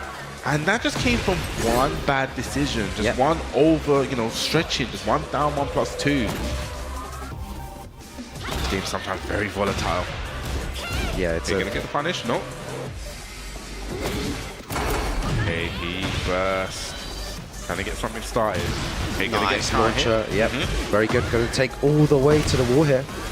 Oh no, doesn't. Okay, goes to use Oki instead. Goes for some safe lows this time, and that is maybe a better approach to things. Not taking so much risk with those big lows, because it's cost him on 2 different occasions there. Definitely cost him lobby. Down 4-2 with down 4-2 again. Why not? Yeah, down forward 2 twice. A staple of many players. Gonna go downstairs. He opts. He wants to go down. Yeah, just take the floor away from Yoshimitsu, which is smart because he's got that throw in, I believe it's the helicopter stance, the fly stance. Yeah. So just take that floor away. I love the way Tibetano is playing now. A lot safer. Not really taking too much risk. You know, that's just a beautiful whiff punish from Pika there.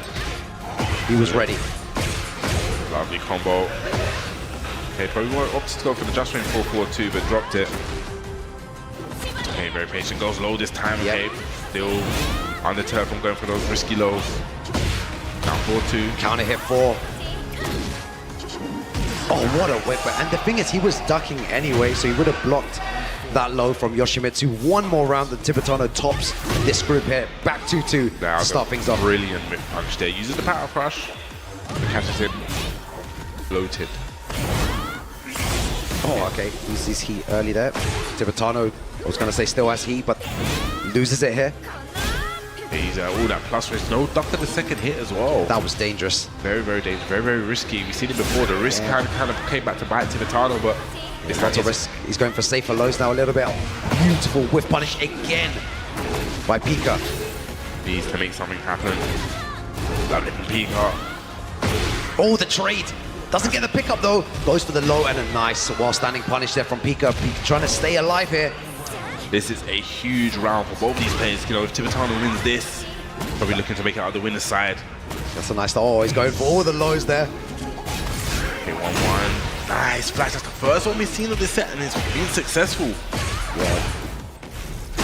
Okay, Flash isn't going to get some life back for 2. Just the just range version as well. Heat smash. What's the mix up? Oh my god, and the can-cans there. That was so dangerous.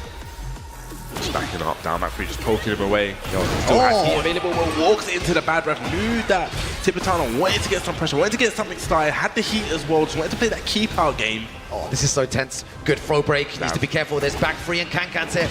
Okay, sidestep 2 does caught, floated though, so it's not going to get the full damage. Needs to be... That's nuts. He's recovering some health as well at the same time. 4-2. Okazemi was going to do big whiff on the low. Oh my god, 1-1. Bubsy is so close. That's going to be it. Guaranteed down back 1. That's a huge win for Tibetano. I believe that is now mathematically certain that he's going to make it out in first place. Yeah, congratulations. You know, big ups to Spain and Tibetano there for, you know, making it through. 4 wins in dominant fashion. Moves into that winner's side tomorrow. Top 12. I believe it's guaranteed. Incredible, yeah. So good. I believe, yeah. With 4 wins, I don't think anyone else can get 4 wins. Yeah. I think so. I'm not going to say guaranteed. Yeah. I'm going to say I think he is. You see, that, you know, anyone who's looking to pick up Asuka, that is just a masterclass in how to use the character to a high level to shut down so many different styles of play, which is what he's done here. He's always found a way to win. And props to him for training. You could see, you mentioned it before, the way that he was training before and the way that he was practicing really showcased in his matches now. It's mathematical. Yeah, I'm gonna go down and say I'm gonna burn the ship if I'm wrong. I think it's 4 set wins, no losses, differential of 7. Yeah, no one's catching him. So it's now to see who else is gonna make it out. We've got 2 more games in this, and they are important games. Make huge differences. Yeah, exactly. It's chaos there between 2, 3, 4, and 5. We're going to get our next game already, and it's going to be Kira versus Minion Kevin here. Yeah, I'm guessing we're going to see the Jun versus Victor. I believe that Kira probably would have played against when the game first dropped that online against probably Ghost Ains Victor. So I'm sure he's probably familiar with the matchups. You don't really see that many Juns as well, so I wonder how much knowledge and that Minion Kevin would have against this character. But at the beginning, Jun was very, very strong. She did get a lot of changes throughout the season throughout the season, and people kind of like dropped off and stopped playing her. But Kira is sticking with Jun. I believe that Jun. I've actually enjoyed. You think she has a lot of good tools? I believe in this game, because she's one of those ones where Tekken 8, sometimes the aggression can be a bit overpowering, but I feel she has these kind of like tools that kind of like make you think twice about being as aggressive. So I think later on in Tekken, when when the meta develops, people can think, hold on, these characters with these defensive tools, a lot better. Shut down aggression, right? Yeah, I've heard it a lot recently as well. Some of the best characters in the game definitely have good defensive moves, like panic buttons that will shut down aggression, which is the name of Tekken 8. Yeah, you're gonna get a punish there. Yes, very good. That's a brilliant punish. Using the heat smash there, not messing around, Kira. Missing up while standing 2, trying to get a counter here. But the second hit there, that's dangerous, but sidestep 4. He's been fishing for that sidestep 4 for so long, but why not, right? Plus frames, heat engager, very strong move. It's a good move. Sidestep 4 again. Nice start. Yeah, I feel like you should really challenge though. The sidestep 4, it is quite a slow move. You can, maybe throw a few jabs in between there. I believe it's quite, you can step it as well. Yeah, but don't quote me on that though. I believe that if you step it, right? I think. Yo, Kira already doing serious damage here. Little sidestep. As to get anything with it. Lovely conversion off just one floated jab as well. Are we going to see it now? Can we see the sword being planted in the ground? No, just opts to go for the damage. Down 1+2 for the Okazemi as well. I don't know why he's not going for the Okazemi with the sword in the ground. It's what I feel like Victor's very strong at against the wall. They're going to use the heat. Put that pressure against the wall now in a very bad position. He's going to get, the guaranteed launch there. Big damage. I don't agree with that. I think Kira should have gone for the while standing 2-1 to get the wall splat instead. It would be more damage. Yeah, he could have got a bit more damage there. Meaning Kevin trying to fight back, just playing at that range 0. He's going to get the full combo. Oh, as I say that. Drops it. Weird sidewall. Good patient, running 2 plus frames. I love the challenge there from Kira. Sometimes you've got to be brave and make those challenges. Side step 4. What are you going to do? Back 2-2 and the down 4. Yeah, Kira is locked in. You can see the way that he's using Jun. You said it earlier that there's not many Jun players, out there. But as the meta develops, we're going to start seeing more and more, for sure, when they realize that the defensive tools like back 3 and the way that he was using there, it's just the threat of the back 3. You don't really want to overcommit too much, but he was just using mainly sidestep 4, a lot of small pokes here and there, pushing him to the wall, not doing anything too big. And you're talking about, pushing him to the wall, and then it just seemed like he was in a very, very bad position. Running 2 pressure. Like we see a little bit of lateral movement from Kira trying to make the running 2 whiff. He finishes the string. The problem is as well, the level is so high here. Minion Kevin is a really strong player, but he's just going up against other monsters as well. They're going to get a conversion on this. Not going to be huge damage. Combat had to be adjusted there because it was caught for in side step 4. Oh, that big whiff. Gets the 2-1-4 punish. Going to make it safe. Had to definitely make that safe. Okay, heat burst. Does have the life lead now. Has heat active.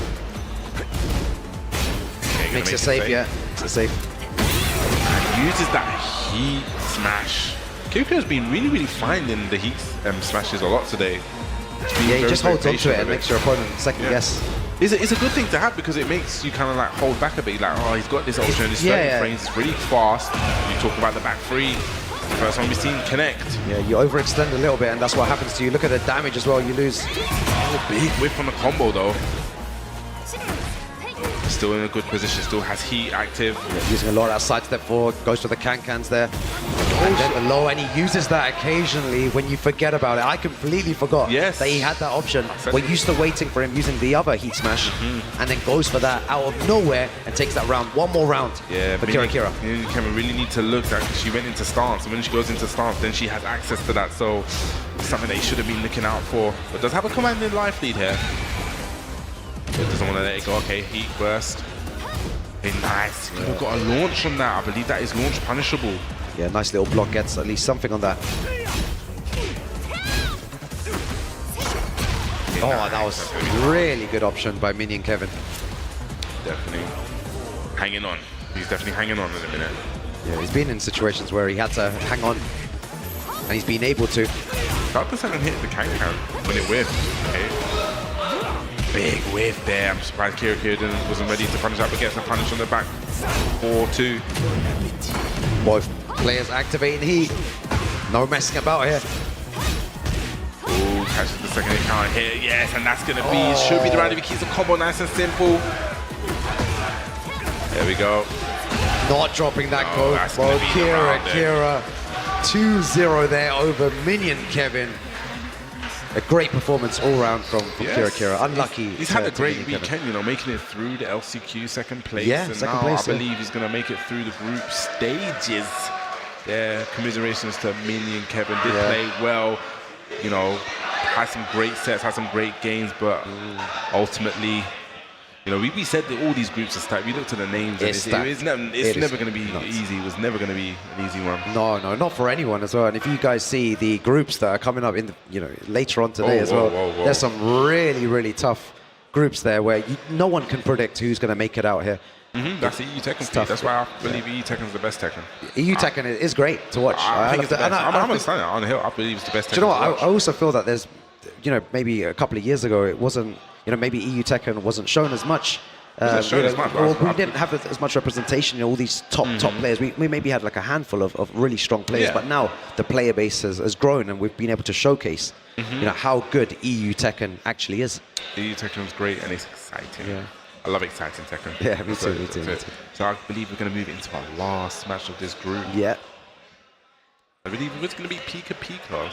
Pika Pika, you know. We might get a sneak peek into the leaderboards right now before we go to the next game. I hope we do, because then we can understand the situation. But if not, like you said, I'm not going to attempt to do any sort of maths. Man. Only Tibetano. Tibetano's the maths. only one that's 100% sure to make it out in first place on that winner side.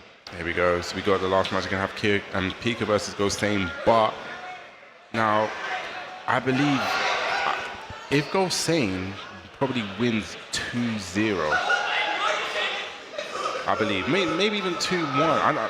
If it's 2-1, it'll be a draw. And then I think Gostain may still wake up. Because if he manages one. I think if it's 2-1, then Gostain will go to 0. And Pika will go to 1. He just basically needs to win, right? I think 2-0, I think. No, just 2-1. Because the differential will make his one go down. Oh, down, yeah. Yeah, so I believe this match. Yeah, it's an important match for both players, right? Qualification. And we know that Gostain will have a lot of experience against Yoshimitsu. We have Kane and Trent in the UK. Yeah, this is crazy that this is a situation where one of these guys, for sure, will be eliminated here. We don't know the exact numbers and stuff, but one of these guys will be home, because Tibetano's already pro, and Kira locked in that second place as well. Nice start on the kin forward to me. Said it before, Gostain had a lot of experience in this match. You know, Kane and Trent probably one of the best Yoshimitsu's globally. Yeah. How many times did he run into him in tournament as well, and how many times they played each other in casual sets? So Gostain, Team Mirage Gostain will know this matchup very, very well. Pika needs to bring something new to the table here. Not even just the matchup. I believe the style that Gostain has been very, very patient. I've always been one to say that, against Yoshimitsu, I feel like he has a little bit of trouble opening people up sometimes. Yep. That was a nice back 2-2 whiff punish by Pika to start things off. But Gostain gets a nice throw break there as well. Sorry. Combo. Where's that wall? He finds that wall. Nice. Okay. He doesn't want to go for the full junkyard to the low, just in case it whiffs. But talking about whiffs, great whiff punish. Yo, he just spins away from that. Doesn't need to do anything at all. Just one spin, he smashed, and that is the round. That is the Okuzemi that Yoshimitsu have, and that's what makes him even more of a dangerous character. Using that down back 3, dashing up in him, trying to realign just in case Pika does anything. So that spins away. Big load. Looks like Pika's using a lot more jabs here. It looks like he's playing in that range 0. Okay, big flash. That was a big base. Didn't get a big punish though. Yeah, I would have liked to have seen a down forward 2 maybe there to punish, to make him pay the ultimate price. It spins out again. Always. It goes to the mid this time. Okay, that was a big counter hit conversion. Now, what's your combo like, Gostain? Forward 4, 2 jab, 4, 4, 4. Gonna go for the big one. 1+2. What a combo. That was I love it, gets the extra carry. Probably knew that the 4-3 Legend Kit ender wasn't going to end it. Yeah, Gostain, that was so good from him. What a combo. Going for the slides now. More slide mix up, that's what you need. I love it, just putting the brakes in it. Oh, I thought that may have been the junkyard in the back. Okay, 1-1-2. I love it, just holding the brakes just in case Pika tries to spin or flash away. He's trying to catch his time in the wall, standing for DSS. The forward 1+2s as well. Everything is working out. Okay, break on the rainbow drop, bro. I wonder how Pika gets back from this. It's not looking good here. I don't think he's going to get back from this if Gostain doesn't drop the combo. I think that may be the game. Yes, going to use a heat dash. Forward 3. Taking it 3 rounds to 1. And we said this before that he has so much experience in the match. And you can see that he looks comfortable. He's got a smile in his face as well. That's what I like to see. Smile some more. Nice. He's back to game mode. Yeah, back to game, Gostain, right? Back to game mode. Yeah, that was really, really impressive with the way that he controlled the game, even though Pika was finding a way back in just the sidestep and the launches that he was using was really good from Gostain. The movement, the wall standing for DSS, the forward 1+2 pressure, he mixed in a few slides here and there as well. Combining all of that together allowed him to win that. He's really staggering his offense, which is probably putting Pika off a lot. Because, if you get a bit too repetitive and you kind of know, and he's going for the Nina. No, this is quite dangerous. He has a very mean Nina as well. But if you remember the EGX event, Gosen actually defeated Jod in a bracket reset, so he's actually comfortable in his match. And we saw the DSS parry a lot in the match against Jod at EGX, so I know Gosen is familiar with this match as well. So this is really on Pika to try to make something happen. Yeah. One lovely. Interesting there, Gosen. He's looking very, very comfortable. Extremely comfortable with, you know, Pika and big low parry. It's good to see the crowd getting hyped for Gosen, man. They want him to go through here. Nice slide as well. He's been mixing this up a lot. Is he going to go again? Goes for a third time there. Goes for all the lows. And now when he goes full crouch in his face, it's just super dangerous. He's forcing Pika to make quick decisions. Okay, great throw there. 1+2. Goes for the low. Gosen is playing confident. This is the Gosen we wanted to see earlier on. Gosen on set point, looking to take it 2-0. Big, and I know he's comfortable in this match. Like I mentioned before, he did play Jod. This is the match he won for the EGX when he won his major. Yep. Back 1-2. Slide. Yeah, slide. He's putting it in his head. Nice spring kick there into the throw. Yeah, counter throw, broken throw again. This time broken by Gosen. Yo, this is so close. Okay, needs to be careful. Nice. Again, we saw it so much in the match against Jod, using that DSS parry in heat. It's the heat dash there, just staggering his timing. You mentioned it before. What does Pika do? Pika needs to find a way to act now. Beautiful heat smash. What's the mix-up? Oh my god, the trade. Let's it smash. Just lets it, puts a little delay on that string and goes sane. What a player. Gosen out of nowhere at the end there. Takes out Pika 2-0, and we'll be seeing those leaderboards very shortly. But he may have survived at the end there in the final game of the group. It's something that I wanted to mention before the match, yes, because I really, okay, we got the group standings here, and it looks like, yes, third place, so that match did really mean it all. And that's crazy because Pika at the beginning, you know, with the 2 wins, he looked like he was the guy to make it out. And you've seen it in the major events before. We've seen that Pika's strong, but Gosen, you know, he had a slow start, was able to really make it back. So we got 1, 2, and 3. We got Tibetano looking amazing, strong. Kira keeping up, you know, momentum from his LCQ, and Gosen clutching it back at the end there to make it to losers bracket.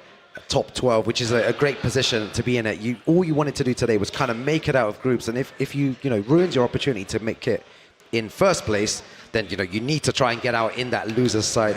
And something interesting you pointed out very earlier on is that Yoshimitsu, we all expected maybe him to go through in this pool, but because all eyes are focused on Yoshimitsu right now, people are finding their own kind of strategies and ways around the character, which it was very apparent here that with the way that he even had to switch at the end because Yoshimitsu wasn't working. So this is one of our, we have 3 Yoshimitsus, I believe, in the group stages, and one has already fallen into elimination with Pika. But just to go back on that match, I do, when I think back about it, I think it was really Pika was up against it because, like I said, Kane and Trench, and then we saw the EGX finally. If you go back, watch that match when you see Jod versus Gosen. Now, Jod is one of probably the best globally, like optimizing the knee. Everything. He is Mr. Consistent, he qualifies for everything, but Gosen was able to take it, and he took it quite. He lost to, obviously it was the winners final, but he came back and he was on stage and he said he had a plan, and he looked very comfortable. We saw it a lot in that match with the DSS heat parry, and you saw it again there today. DSS heat parry, because we know that Nina wants to be attacking and wants to be in your face with the downfall ones and wanting to be aggressive, but you can't do that. And Gosen showing why you can't do that, and it was really on kind of like on Pika because both characters he had. Gosen was very, very comfortable, and we saw it right there. It was a 2-0. Gosen was sitting there very, very comfortable. Oh, that was so good. Again, everyone at home, I hope you are enjoying the show. That was our first group there, Group A, which was really incredible to watch. Congratulations to Tibetano for making it through in the winner's side, and then Kira and Gosen for making it through in that loser side for the top 12. But we'll be taking a small break, but shortly we'll be back with Group B and some more Tekken 8 action. Stay tuned.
welcome back to ETC, the European Tekken Cup 3. It's your boy Tasty Steve joining K-Wiz, bro. We never get to share the mic together. But when we do, it's a good time. It always when is we a do, good time. it's It a always very is a good good time. And I just want to bring something up. We just got emergency news. Let them know, dude. So in the first group, we had a three-way tie between some players.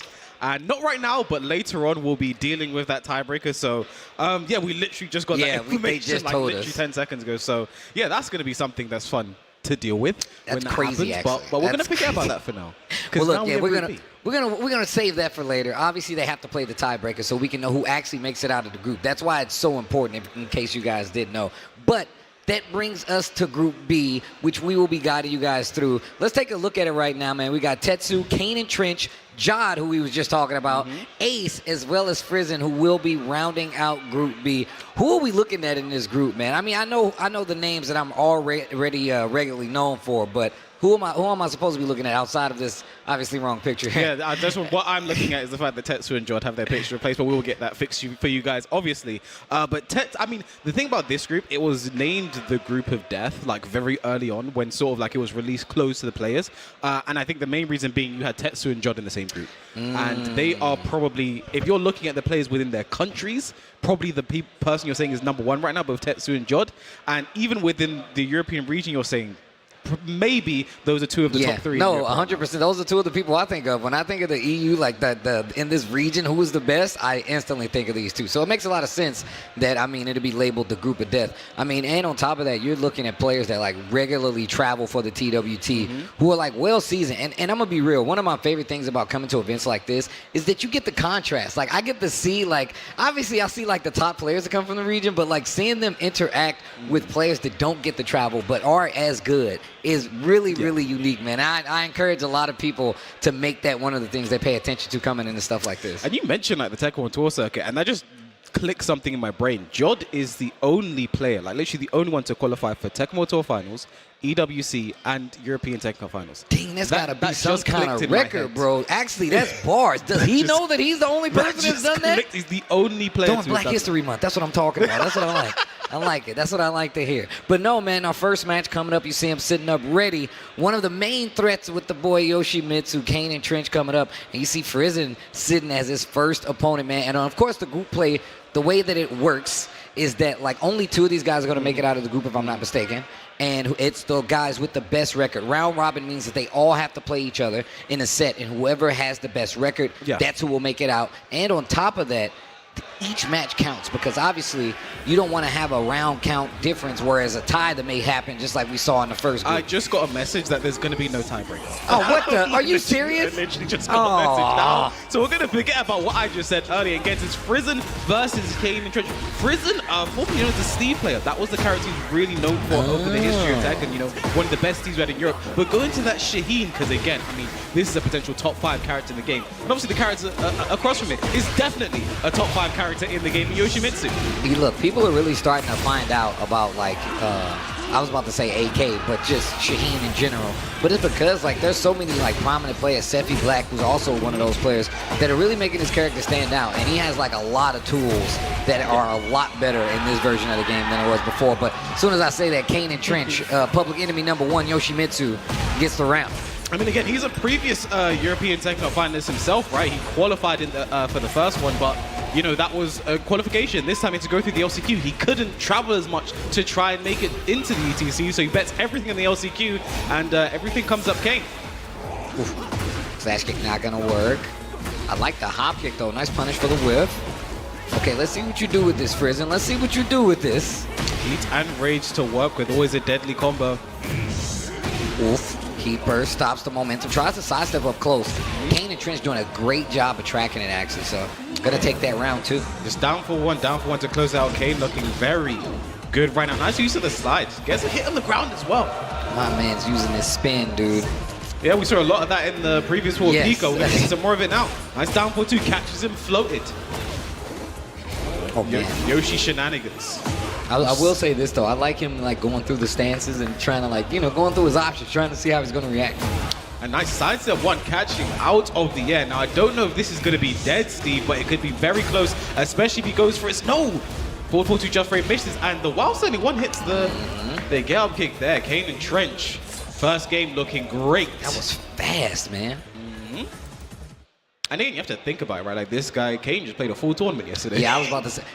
This is what I was saying when I was talking to Ru Kang. I was like, bro, it's not fair for whoever they have to fight because they are going to be legitimately sharp, ready to make it through. You know what I'm saying? Taking a screenshot. Someone wants to take a screenshot. Trying to. I want to remember this moment. I want to remember this moment, you know, for the holidays. Put it up in a frame. Does my blade thirst for your life? I love that quote. That's insane. Bro, I mean, look, I know everybody, we're on the hate Yoshimitsu train, but Bubsy brought up a very good point. Like, when is it okay for Yoshimitsu to be good? Like, is it just like everybody hates Yoshimitsu? Never. See, Never. this is what I'm saying. I see now, it's a conspiracy, man. I'm calling them out now. Oh, White, engage. Oh, for the charge, a nice use of the sword sweep there. The wall's right there. Can Kane convert? Not too bad. Goes for another one. Gets nothing for it though. Oh wow. My goodness, runs up the wall. Heat smash. What's he gonna do with the plus frames? Goes mid. What spins a away. Change. Nice. Oh wow, and look, and once again, it's completely rotating. Gets a launch though. Frieza gonna be able to close this out, pending no combo drop. Okay. Yeah, one thing was quite important. She got the orbital, went for the combo, but the wall messed it up. There's weird situations in this game where like getting a launch where you're back to the wall really isn't gonna be your friend, but a launcher in the open like that, gonna be great. And on top of that, you got this wall with that explosion hazard right behind you. Just keeps the momentum instead though. Tries to spin out of there, and he makes him pay for it the second time around though. Slash kick holds the stance. Outboard 180 plus 1 down 4-2. Nice step from Kane and Trent. Side step 1. Can't step the back 1 though. Nice step on that. And with the correct combo, this should be dead, and it is. Jeez. I say should now instead of will. There you go. Yeah. There you go. Yeah. Hey, there you go. There you go. But you're evolving. I see. Very nice. And just goes for the mid anyway. Frizen. Deer caught in the headlights in serious trouble. Nice lively for Kane. Low parry. Okay. All too close though. Frizen couldn't adjust. What a call out. Low parry. This dude Frizen like, yo, I can't be stopped. Looking very good right now. Kane's in the corner. Nobody puts Kane in the corner. I will not be dissuaded.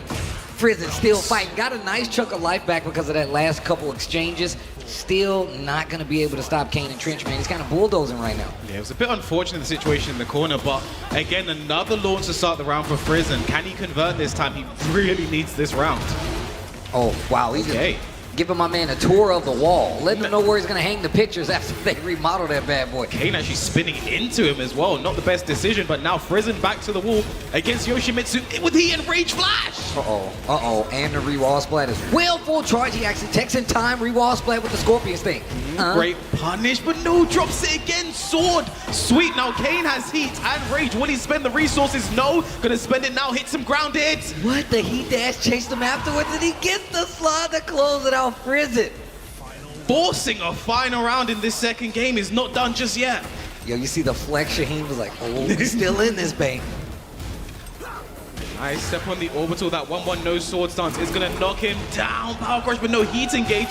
The Ukemi to get up. I don't know if this will be the round. It's not going to. One more hit does it for Kane. Frizen stays down. Oh my gosh, that was a good, that last series right there. Frizen being aware enough to stay on the ground. You know, a lot of people, they get hit in Tekken on the ground and they always want to get up instantly, and you don't even understand how much some characters benefit from you just giving them free, okay? Yeah, I mean, I have to say as well, I mean, for Frizen, that's a very brave decision. You are one hit. Anything is going to take you out. And he just lays down. He tried to stay calm.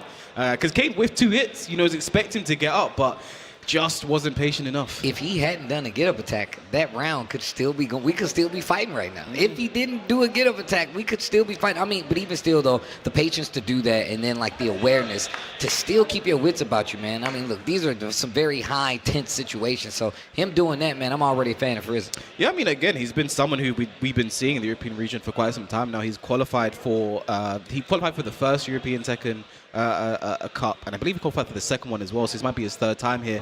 Because again, like, he's normally top 2 in Poland. You know, it's him and Minion Kevin, formerly known as Y. He was the Akuma player in Tekken 7, so it's like those two were known as like the best players in Poland for most of Tekken 7. Okay. Coming into Tekken 8, you know, Frizen was started a bit slow. Same with, like, I guess, Minion Kevin as well. I didn't even know he changed. When I saw his name, I was like, who that is, Minion Kevin? And I saw it, oh, that's Y. because I saw him playing Victor. Because a lot of the 2D players went to Victor It makes for some sense. reason. Believe it or not, that actually kind of makes sense. He has kind of like that priority where it's like you really have to worry about what I'm going to do up close. And on top of that, the armor, bro. If you don't know how to deal with a character like that up close, he really beats you up. I feel like that's a 2D property. Maybe that's just me, though. No, I agree. I definitely agree. But yeah, so he's been really good, you know. And again, I was expecting the Steve from Prison, but I played him ranked once. I saw the Sheen. I was like, is this the character he's going for now? It has been the Sheen, and again, such a strong character in this game. I think flew under the radar for a very long time, man. A lot of people didn't know how good he was. I mean, I feel like that's why we started looking at people like the AK, and they were already kind of regularly playing the character anyway. And, you know, even like Sephi in the beginning days, too, we already knew the character was kind of dumb. But once we saw the character in some of these situations where we were only seeing, you know, the Jins and these other, like, really, really good characters, like, what is he doing that some of these other characters ain't doing? And he just has some of the best pressure. I love how they kind of like flipped him on his head from just being like kind of like a Lee pseudo clone to it's like his own character now. So I really do. I am a big fan of the character. But we got to get to the next match, man. We already see. Well, we saw our first opponent. This one's going to be Jod versus Ace. So Ace, a young man coming up Norway, I believe. He's been playing so he started at the start of Tekken 8, he was playing mini Jin and Steve. Okay. That was what I knew him for. Played him ranked a few times, met him at DreamHack Summer in Sweden. He's a really, really cool guy. But then recently it's been the Eddie Gordo. That has been the character he has been placing a lot of his time in, and he's a gambler. I think that's the best way to describe this guy. Let's go gambling. He's about to go gambling. But if you're a gambling person, you want to put money on someone, Jod would be my guy to kind of be focusing on. Like, special intro. I mean, look, first off, one of the dopest things about this game is the special intros. Two, you already talked about how consistent Jod has just been, not only like just recently, but just in Tekken 8 overall. So if it's anybody I'm looking at, like you said before, it is him. But once again, and I always say this about the players that are well known, especially in their region, they have the biggest targets on their back. Oof. See if the Majinka stops being used, and with the throw beating the Power Crush, Ace taking the first round. I forgot they added back the Tekken get up even with the KO. Yeah. Oof, engage. I mean, Jod, I was going to say, yet to land a hit. There it is. Okay. Gets the Relax power sweep, up. yeah. But one stop right there. Okay, I like the way he uses stance transitions though. Using a lot of handstand, a lot of relax. It makes Eddie really hard to hit Yeah. if you're not prepared. It's really hard to hit. Nice. A big shot up there from Jod. No, that's 100% correct though. Like Eddie now is definitely still really hard to hit, and I feel like that plays more to like his old style than his new style. And I think that's how you really make this character more reminiscent of like, you know, the older version of himself. Just jabbed him. Wow, the evasive punch being back 2-2. That's a homing move. It's not fair. That's not fair. I mean, it happens to Nina, so maybe it is fair. Man, that handstand early on and just get him out of danger, but Blom Bomb with the heat engager. Oof. Okay, nice. Yo, Great the third pickup. dimension. Full combo conversion. Then just drop step a nice lively for Jod, goes for the heat dash, gets around on the board. Jod waking up. Been a lot more offensive as well. These characters are kind of color coordinated right now. I mean, they are friends though, right? I mean, don't know why they were shooting at Nina, each other. she did just shoot. Down for one, keep it simple, goes for the heat burst. Nice counter hit low. Blonde bomb, one more hit is going to do it. Jod takes with the low and forces a final round in the first game. Okay, I like the way he turned this around though. And it came by the way of just, you know, being a lot more offensive. The up close slide right there. Hold on, bro.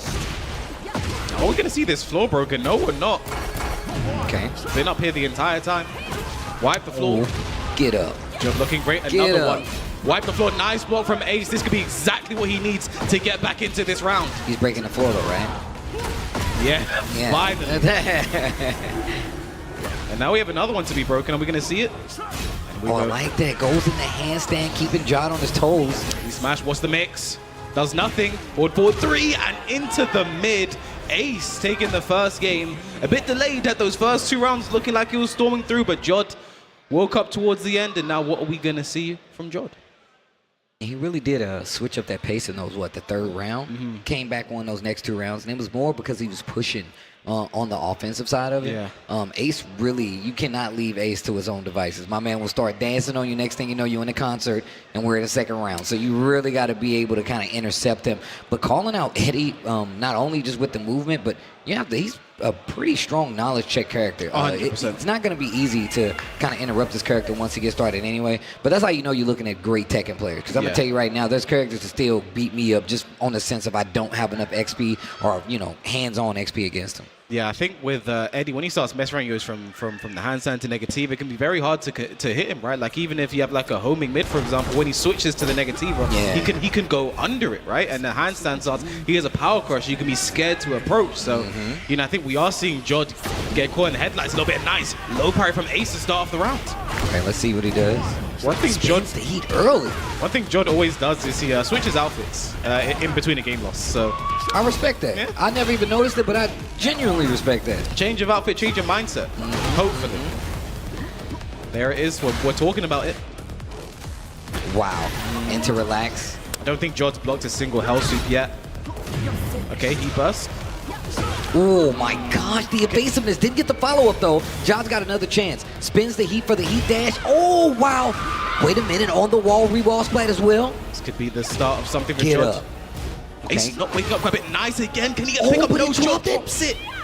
Plus frames, and there, down back 3. Jod taking the first round of the second game, but that was looking scary, Steve.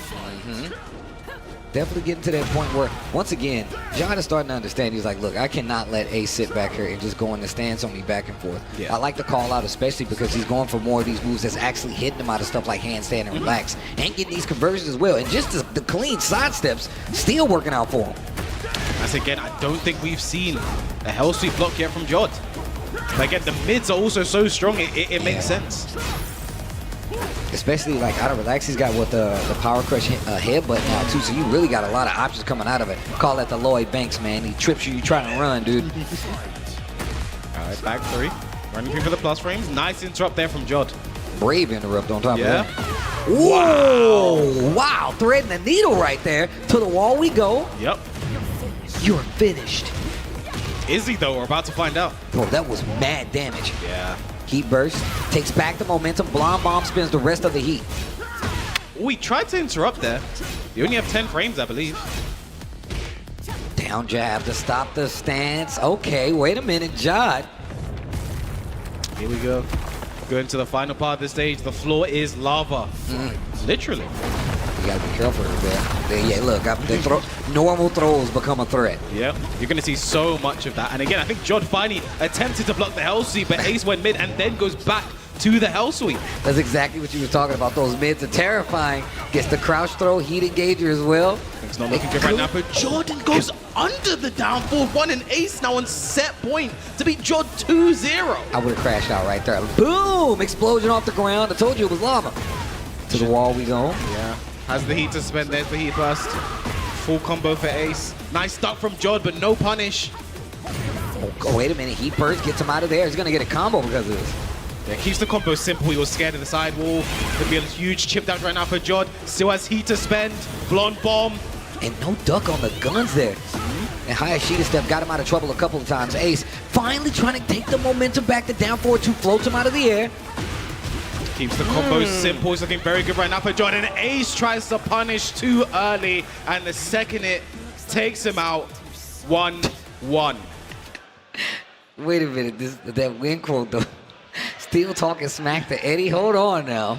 There's history between those two, you know? Yeah, they got beef. I remember. Well, they don't have beef, but they're friends. Yeah. Did you play the DLC story? Yes. It implies a relationship between the Yeah, two, don't it you kind think? of does. Don't you It does. think? That's what I was thinking too. I don't like to imply. I know people they watch their favorite things. They start shipping characters together. I'm not a fan of that. I just look. I would rather them just say it. I don't like to assume. Yeah. But the insinuation is there for sure. There was some implications, and also Eddie was able to defeat Rockets with the power of capoeira. I mean, look, man, the power of dance, bro. I'm just saying, bro. I don't know, the story expansion, there was some really funny moments. It was some crazy moments in that story, bro. I'm gonna be real though. I know I was a big fan of it though. I knew I was gonna like it. Even Rip came to me, he was like, "Yo, Steve, you're gonna love it." I'm like, "Really?" He's like, "No, it's definitely like right up your alley." But here we go. Game 3 between these two, Jod versus Ace. It's been looking good for Ace and when it comes to control, but Jod's been doing a great job of making sure Ace has not been able to lead the starting line because that's been a way for him to win these games. You see Ace just throwing out a launcher there, getting a start. Goes low, nice block and punish there for Jod. Are we going to see the heat spent? Yes, we are. Both of them heat is active now. Maybe it's the heat between Nina and Eddie and Ace. It's going to be huge damage right now. Might not be enough to kill. Gets the Majinga stop. I like that. Ends the combo just to clean the stock, but on top of this, Jod. Yo, the flashy stuff though. Looking very good, nice block and punish. Minus 13 is going to be a launch for Eddie. Great awareness there from Ace. Dude, what? Okay, Ace. Okay, Ace. And I mentioned as well earlier, like he's a gambler. He started off that round solo just by throwing out that launch there, getting lucky. And we're seeing so many of the negativa mix-ups as well. Ace is gambling. He burst. Ooh, that's new Tekken Ace stuff, right? Eddie did not have while setting 4 extensions before. It's not fair, bro. The more I see him, bro. Nice duck and good punish there from Jod. Now, Nina has excellent wall carry. I wonder if we're going to see the wall here. I mean, he doesn't have heat, so it's going to be a lot harder. Ends the combo. Not Ooh. possible with Nina, but a shut up to close the round. Yo, 1 round apiece, 1 game apiece. Oh. Side set 3-4. Ooh, combo drop though, a bit unfortunate. That 4-2 blocked as well. Jod playing a lot more defensive. Gets a big launcher right here. He's going to cash out this heat pretty early, especially because the wall's right there, but he misses the link. Oh, no. Yeah, the Axis not friends to either player right now, Punish. Oh, no. Let's go gambling. He goes to the rodeo. Don't worry, we'll see that again. Oh, that might flow him out the end. No, the second it just about to come out, saves Jod there. He bursts himself. Sidestep 34 again. I don't know if we're going to see the heat to extend this combo. No, just goes for the mix. There it is. Down 4-2. Jod still has his heat spent. Heat and rage. Okay, speaking of, oh, what a call out. That was really smart. Power crush there from Ace, and now puts him on set point again. Look at this. We were talking about how the stance actually makes him a lot harder to hit. You're seeing it in action. Like that specific move there, you have to know your character's options to call it, because if not, he goes into negativa, he mixes you up just like that. Jod in trouble, he's in the corner, huge life deficit, doesn't get the counter hit. Jod goes down, Ace goes up, 2-1 is the count in this group play for Ace. And look, we already started by saying that, like, this character, Eddie, is definitely a knowledge check character. And even with the fact that Jod was doing a successful job of checking quite a few things, the power of gambling here on the side of Ace was just way too strong. Yeah, I think if you look at that final round there, I think Ace did, I think it's 4-4, where he does the 2 hits into handstand. And then that situation can be, it's quite a difficult situation to deal with because he has the power crush. He can switch into negativa from there. And it's just different things you have to think about in that situation. Jod just went for a down 4. He tried to, okay, let me see if this low can connect. It'll beat the power crush. It might beat the stance transition. It didn't. And that was enough to get Ace going all the way into the finish line. Yeah, you saw it a couple times actually work out where the down jab actually clipped him a couple times, or he would just go for blind bomb, just use the arm. And I think that's one of the better options, right? If you're fighting a crazy Eddie, and you got to be careful, obviously you don't want to relax, but if you do it fast enough, you can catch relax. Using armor to get through it is probably one of your better options. And Nina has one of the better armor options with blind bomb. So yeah, I mean, it's very, very, very strong right now. It's one of the most talked about moves in this game. People think about when Season 2 comes around, like, what are we going to do? Because again, it's a power crush heat engager. And again, Eddie has one.